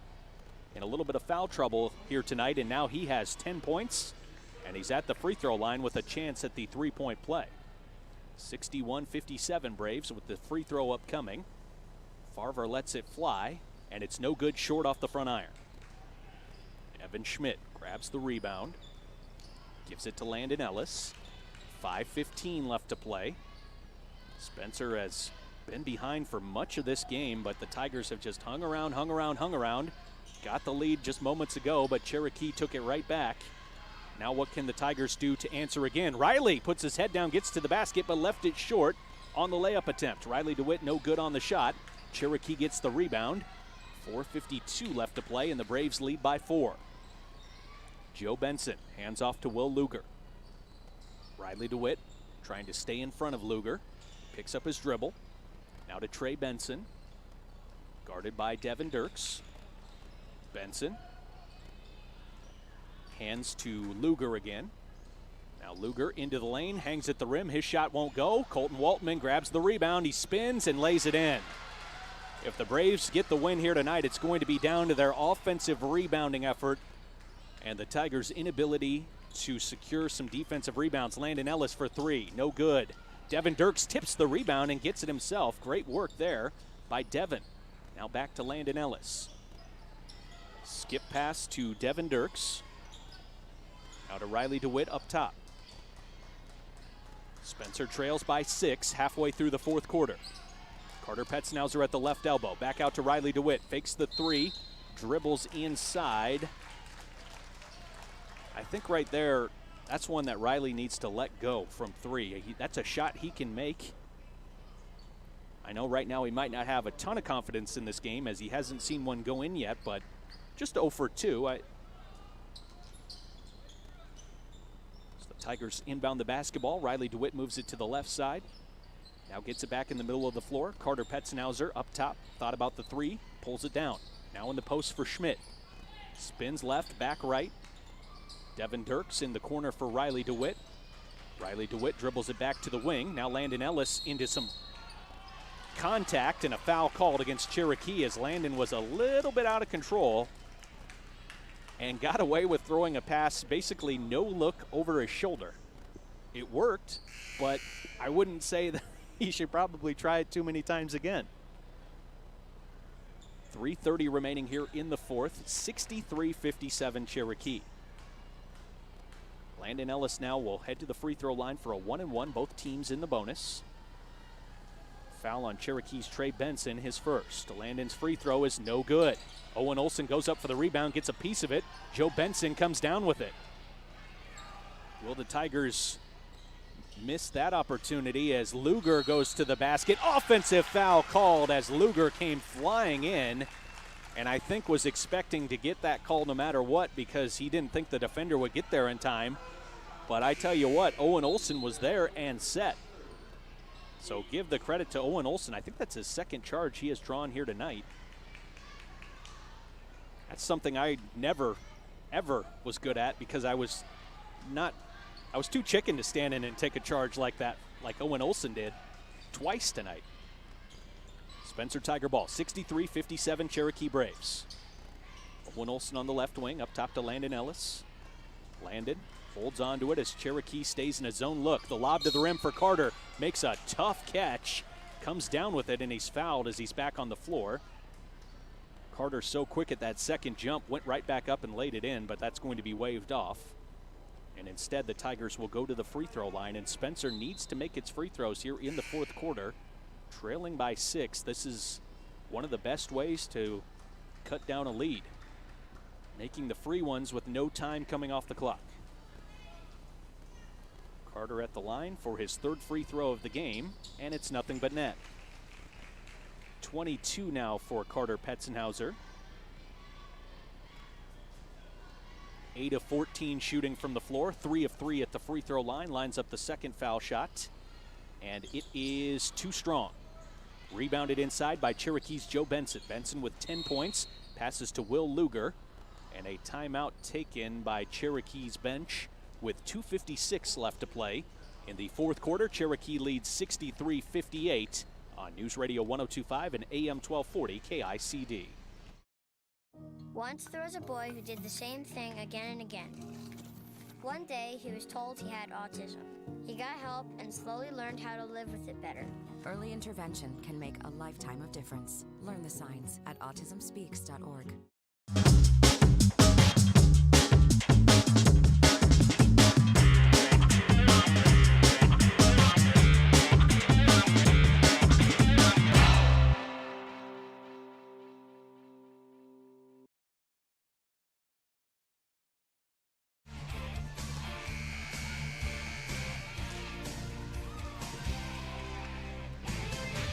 (63-58), the Cherokee Braves lead the Spencer Tigers with 2:56 left to play in the fourth quarter.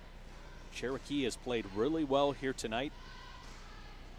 Playing on the road, have had the lead for much of the game, and the home team has been trying to claw its way back in it. Tigers did take the lead a little bit ago here in the fourth quarter, but it did not take long for Cherokee to immediately grab the lead back, and the Braves have had it kind of ever since then. Inbounds pass for Cherokee from Joe Benson into Will Luger. Will Luger holds it near the timeline on the right side of the floor. Threw it right to Landon Ellis, and Landon's got a one-on-one to the basket now. Lays it up. It's no good. Olsen follows it up. That won't go. And then Cherokee comes down with the rebound. And now the Braves throw it over the top. Waltman will go and lay it in on the clear path bucket. That is a tough break for the Spencer Tigers there.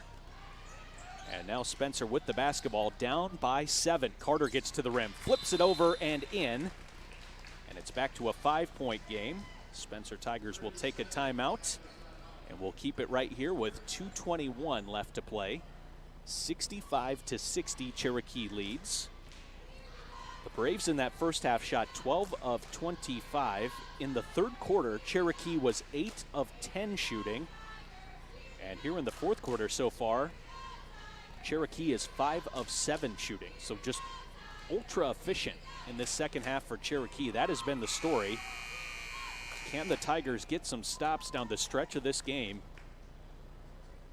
As it's a 2-basket lead now for Cherokee, 65-60, the Braves in front.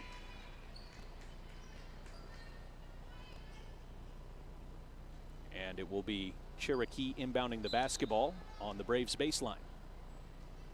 Inbounds pass, Will Luger to Joe Benson. Now back to Will Luger. Benson again, now Luger again. Dribbles between his legs near the timeline. Landon Ellis right there with him.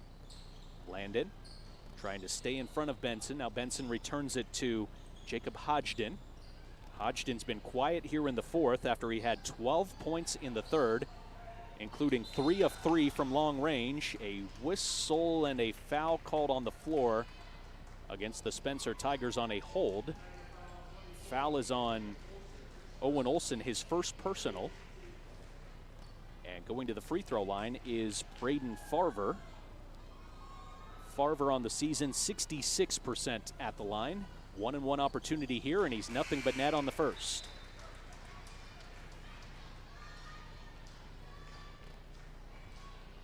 $66-60 now. Braves lead it. 1:55 left to play.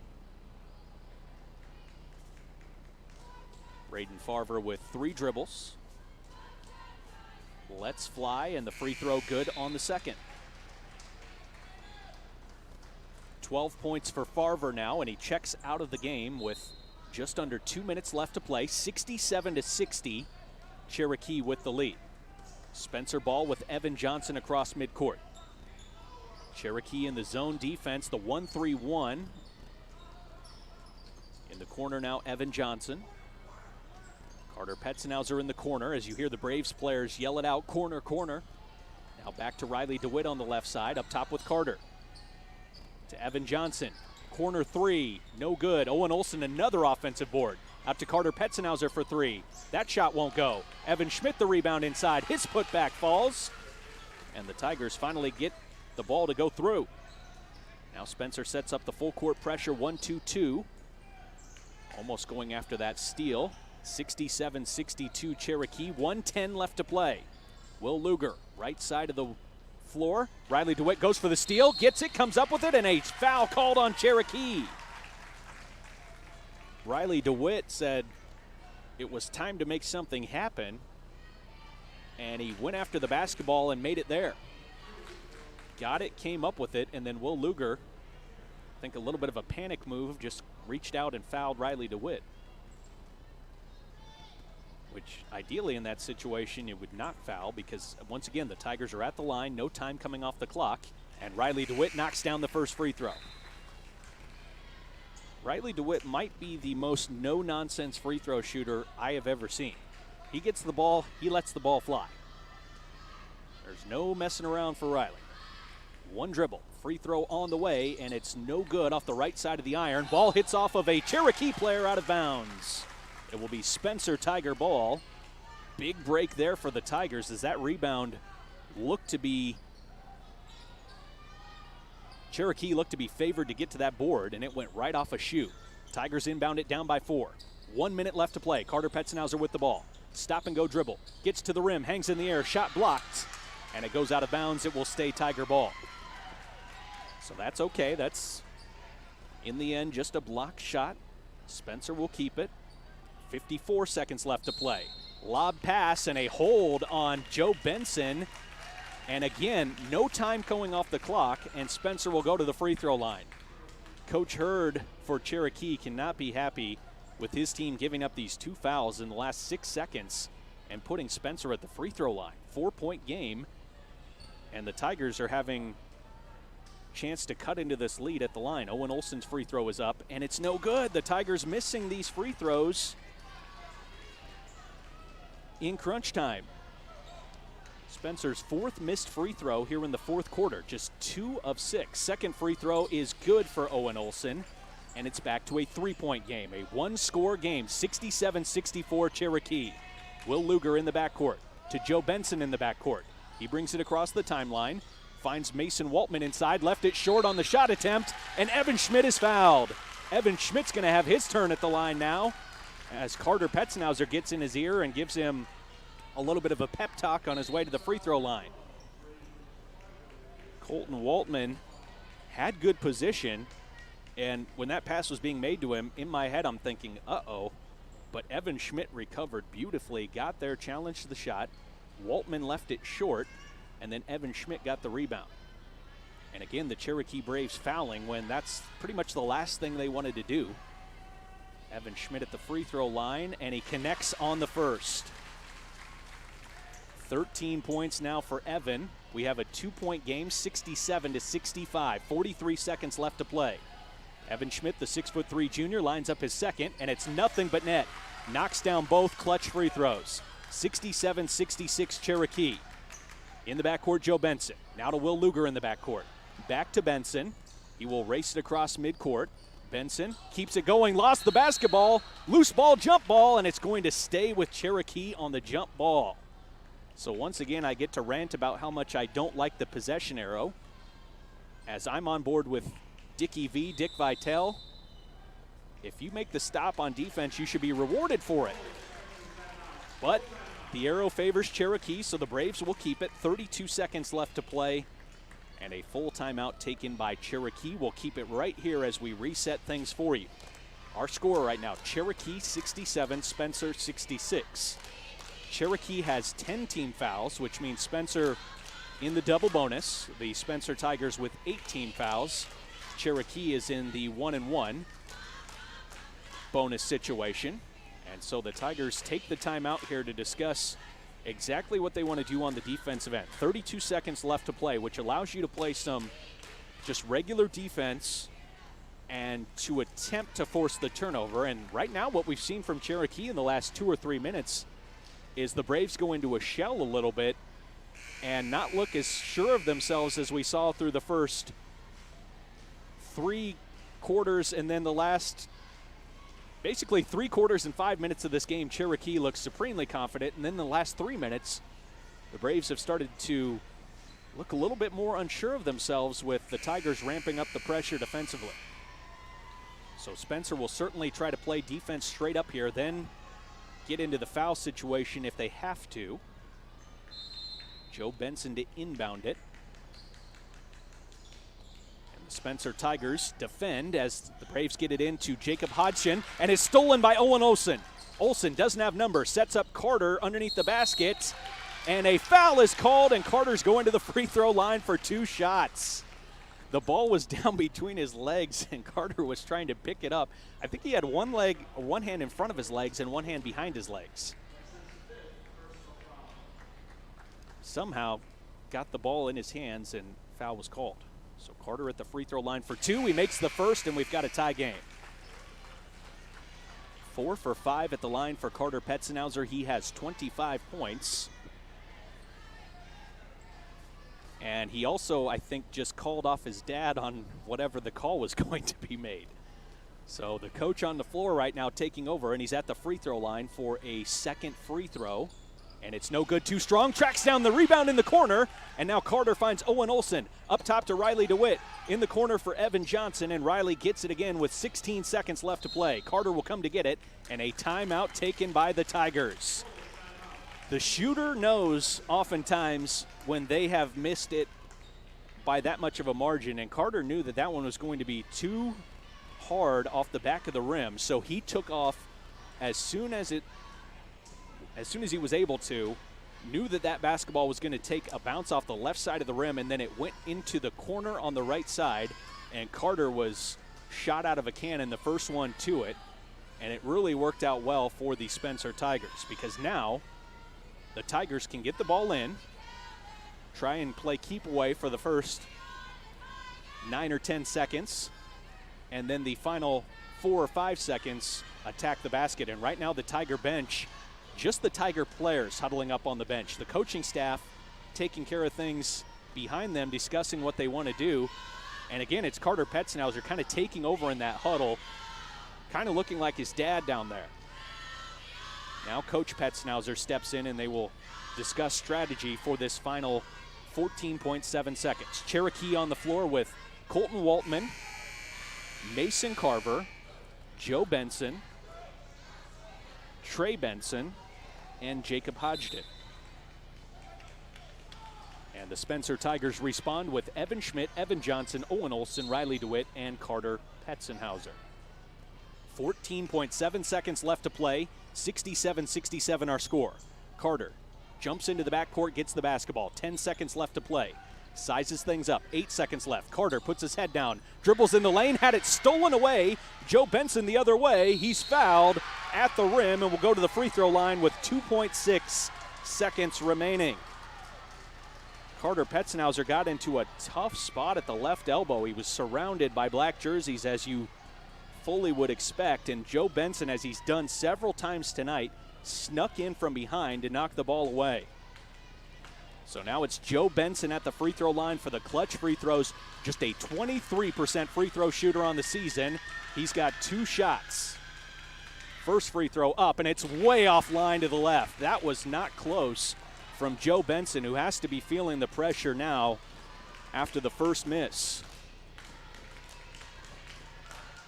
3 of 14 on the season. Second free throw, the big breath from Benson. It's up and good. It sneaks over the front of the rim. Would you believe it? Joe Benson comes up with the clutch free throw, and you can almost see the huge sigh of relief from Mr. Benson as he goes back to the bench. 68-67, Cherokee leads by 1. 2.6 seconds left to play in the fourth quarter. Tigers will draw up this final play and try to win this game here on the last play of the game. 68-67, Cherokee Braves. The Tigers just need a basket here. Or if Cherokee fouls, the Tigers would go to the free throw line for 2 shots. Now, of course, the Braves want to do everything in their power not to foul.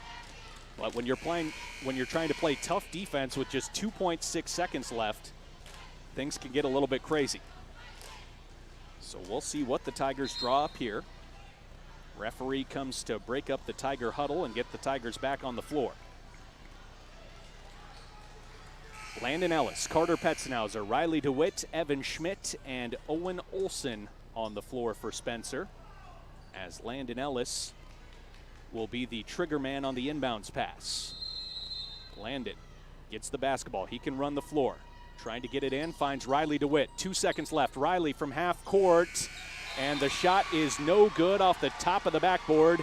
Cherokee earns the victory, 68-67 on the road. An impressive win here tonight from the Cherokee Braves, who were in the lead for a lot of this game.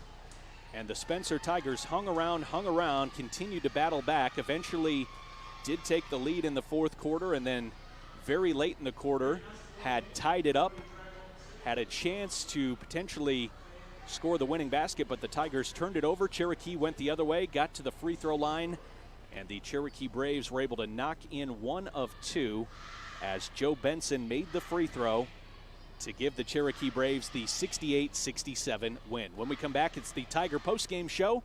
You're listening to Tiger Basketball on News Radio 102.5 and AM 1240 KICD. You buy insurance for protection when things...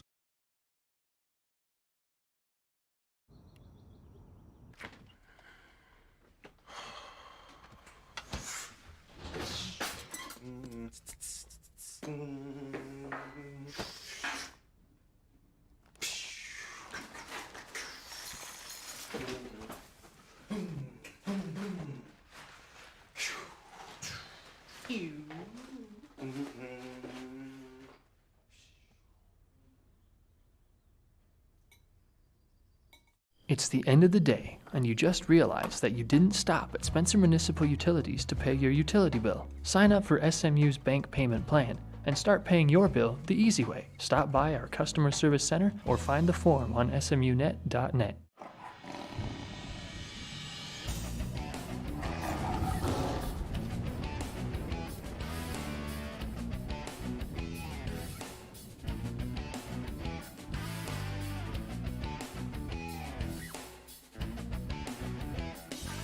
Libby, what do you like best about being on the basketball team? I like to compete with my teammates and just have a good time. Do you have goals for the season? I want to make it to state.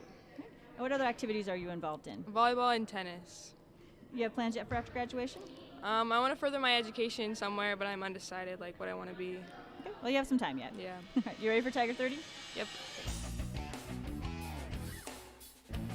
New Year's or 4th of July? 4th of July. Rock or rap? Neither. Right. Facebook or Twitter? Twitter. College or pro? College. Skydive or bungee jump? Skydive. Chocolate or vanilla? Chocolate. PC or Mac? Neither. Summer or winter? Winter. Sunrise or sunset? Sunset. Board game or video game? Board game. Truth or dare? Truth. Fiction or nonfiction? Fiction. Would you rather take a trip to see the world or stay close to home? Stay close to home. Okay, sounds like a plan. Thank you.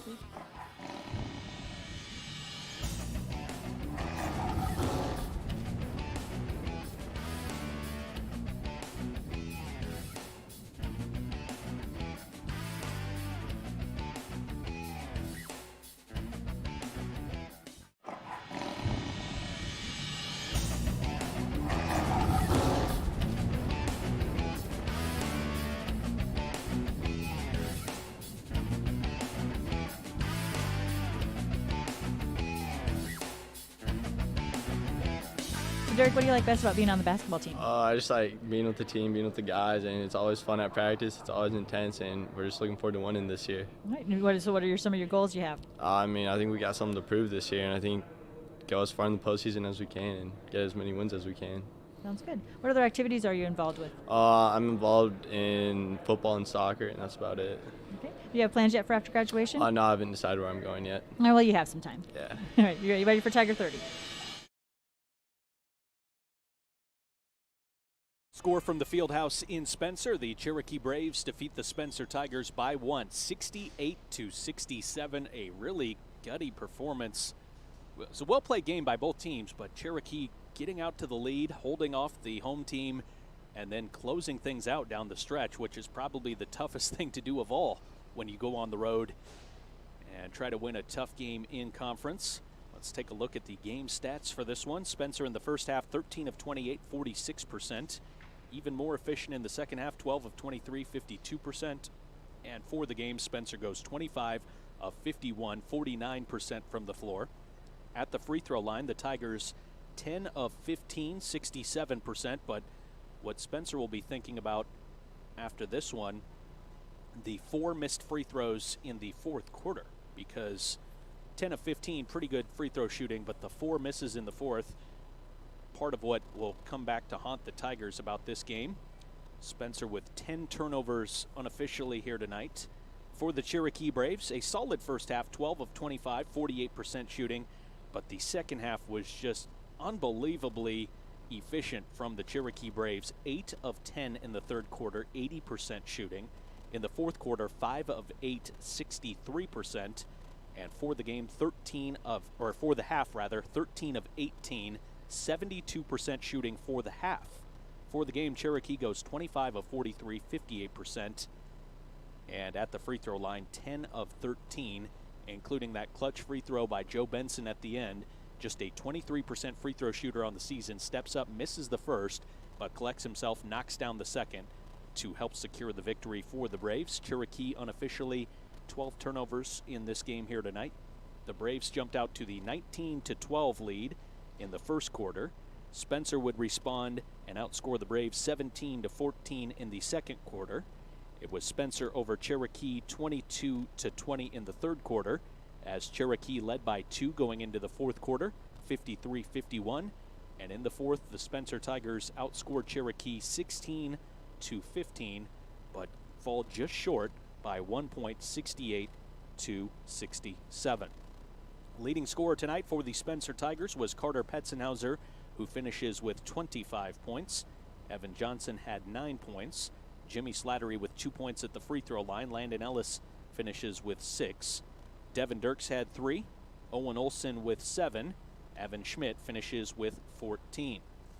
For the Cherokee Braves, Colton Waltman, 18 points. He was outstanding. Joe Benson finishes with 11. Colton Waltman, by the way, just 3 misses from the floor as he went 8 of 11 shooting tonight. Will Luger had 6 points. Levi Pingle with 2. Braden Farver finishes with 12. Had to battle some foul trouble in this game, but did a nice job of keeping himself in the game, not fouling down the stretch run. Jacob Hodgden had 17 here tonight.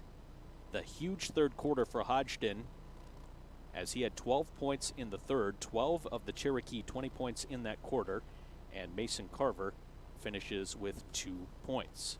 So looking at the upcoming schedule for the Spencer Tigers, who now fall to 5-4. By the way, the first home loss of the season for the Spencer Tigers. Cherokee improving to 6-4 on the year. Upcoming schedule for Spencer. The Tigers next will be, again, it's a week-long break for Spencer. The Tigers will be at Algona next Thursday night. That is a non-conference doubleheader. And then the following night, Friday, the 15th, Spencer is at Esterville Lincoln Central for another Lakes Conference battle. And that's another situation where we'll probably have 2 really close, 2 really good games at ELC. And then on January 19th, Spencer will host Spirit Lake. January 22nd, the Tigers go to Western Christian. And then January 29th, Spencer back at home to host the Storm Lake Tornadoes. The latest girls basketball rankings were released today. Let's take a look at those rankings. In Class 5A, Waukee is the #1 ranked team. In Class 4A, Glenwood ranked #1. Denison Schleswig is #8 in the rankings. And the Spencer Tigers falling out of the rankings this week, #15 last week, and falling out this week. Again, a little bit harsh on the Tigers considering they played #2 New Wolfonda in Class 1A on Tuesday night, and then a loss here tonight against the Cherokee Braves, the #1 ranked team in Class 3A. But Spencer falls out of the rankings today, and we'll see if the Tigers can climb back into the Class 4A poll in upcoming weeks. In Class 3A, Esterville Lincoln Central ranked 14th. Clarion Goldfield Dows is 12th. West Lyon 8th. And again, Cherokee, the #1 ranked team in Class 3A. Unity Christian is #3. In Class 2A, Maquoketa Valley ranked #1. Also in the 2A rankings, South Central Calhoun #10. Rock Valley dropping out of the rankings from #15 a week ago. In Class 1A, Algona Bishop Garrigan is ranked #1.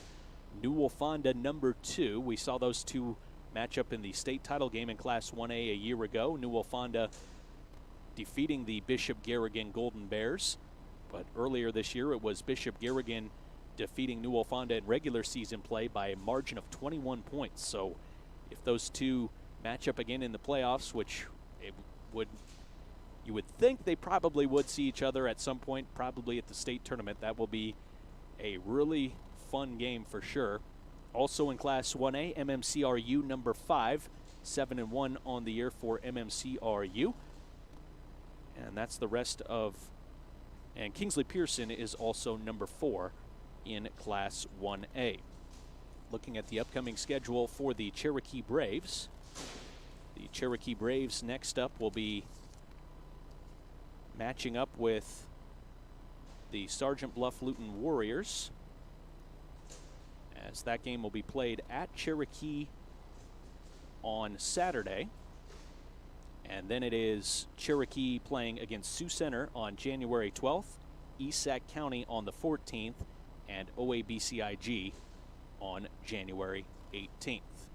Waiting for Coach Pat Schnauzer to join us. He will join us next on the Spencer Tiger postgame show. Again, our final score, Spencer 67, Cherokee 68, here on News Radio 102.5 and AM 1240 KICD. Experience the difference at St. Luke Homes and Services in Spencer. First started in housekeeping, but now I'm a certified nurse.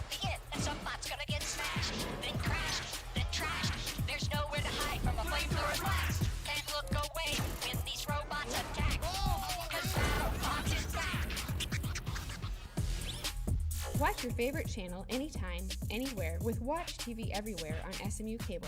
Learn more at smunet.net or watch tveverywhere.com.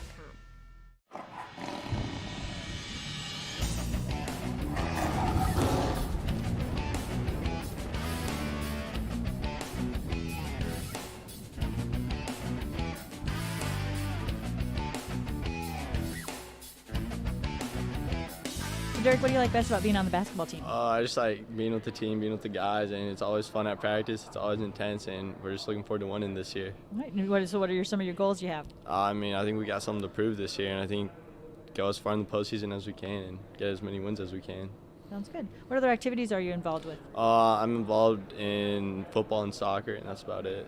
Okay. Do you have plans yet for after graduation? No, I haven't decided where I'm going yet. Oh, well, you have some time. Yeah. All right. You ready for Tiger 30?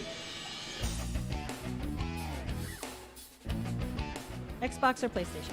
Xbox. Interstate or scenic highway? Interstate. Chocolate or vanilla? Vanilla. Skydive or bungee jump? Definitely skydive. PC or Mac? PC. Summer or winter? Summer. Sunrise or sunset? Sunset. Board game or video game? Video game. Truth or dare? Dare. Drama or comedy? Comedy. Purple or gold? Gold. Dog or cat? Dog. Would you rather run at 100 miles an hour or fly at 10? I'll run at 100, definitely. All right, sounds good. Thank you. Yeah, thank you, guys.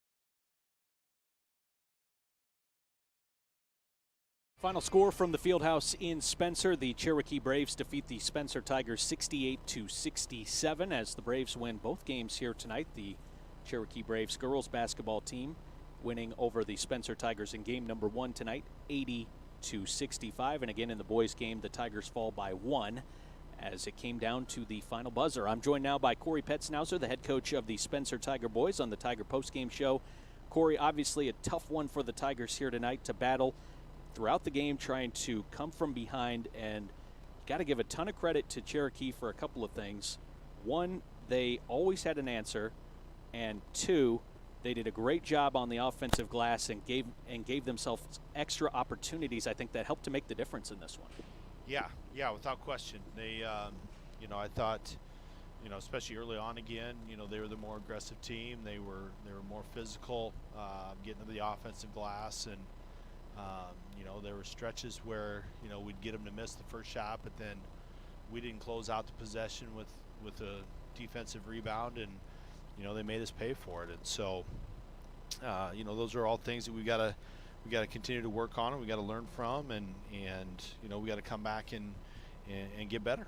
There's also the stretch in the game in the third quarter where Cherokee starts off 7 of 7 in the third, and they had some incredible driving finishes in this game at full speed that I just thought were outstanding by Cherokee. But what does a defense need to do when a team is on a run like that to make that one play to just get a stop? Right, yeah. We switched our defenses. We went to our three-quarter court pressure, and I think from that point, after that, I think we got 8 out of 9 stops then. So that really kind of turned the momentum for us and allowed us to kind of fight and claw and get back into it. And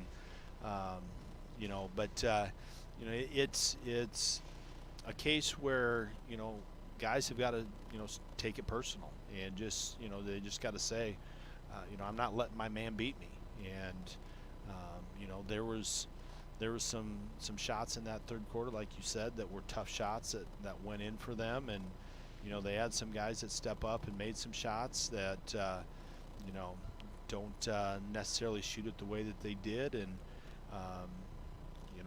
Hodgson made a couple threes that we were right there on him, and it just happened to be his night. So you got to tip your hats to them. They were more aggressive in the first half, and that's the thing that's been difficult is we've had to expend so much energy to try to get back into the game. When it gets to late in the game, you kind of run out of gas. And on that last play, was Carter going to try and play make there, or was he going to try and get himself in position for a shot? Yeah, that was his to score. our staff is confident in Carter, but you know, we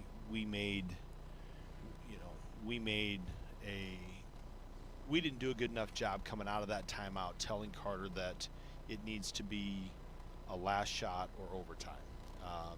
You know, I think Carter kind of in the no man's land. Right. Carter went with about 8 seconds left, and you know, was trying to make a play, and you know, they knew that that's probably where we were going to go, and you know, the Benson kid made a good double and was able to pick it, and you know, stepped up and made a free throw to win it.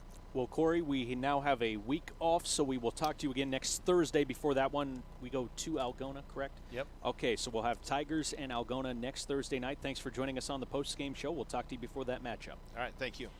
Just a quick reminder for you, you can watch the replays of tonight's game on SMU Channel 3, the Spencer Channel, Friday at 8 p.m., Saturday at 1 p.m., or you can catch the game on Sunday at 5 p.m. That's on SMU Channel 3, the Spencer Channel. That's going to do it for our coverage here tonight of Spencer Tiger basketball. The Tigers fall in a couple of games to the Cherokee Braves. And I'd like to thank Ryan Long back at the KICD studios. I'm Mark Magnuson. You've been listening to Tiger Basketball here on KICD Radio.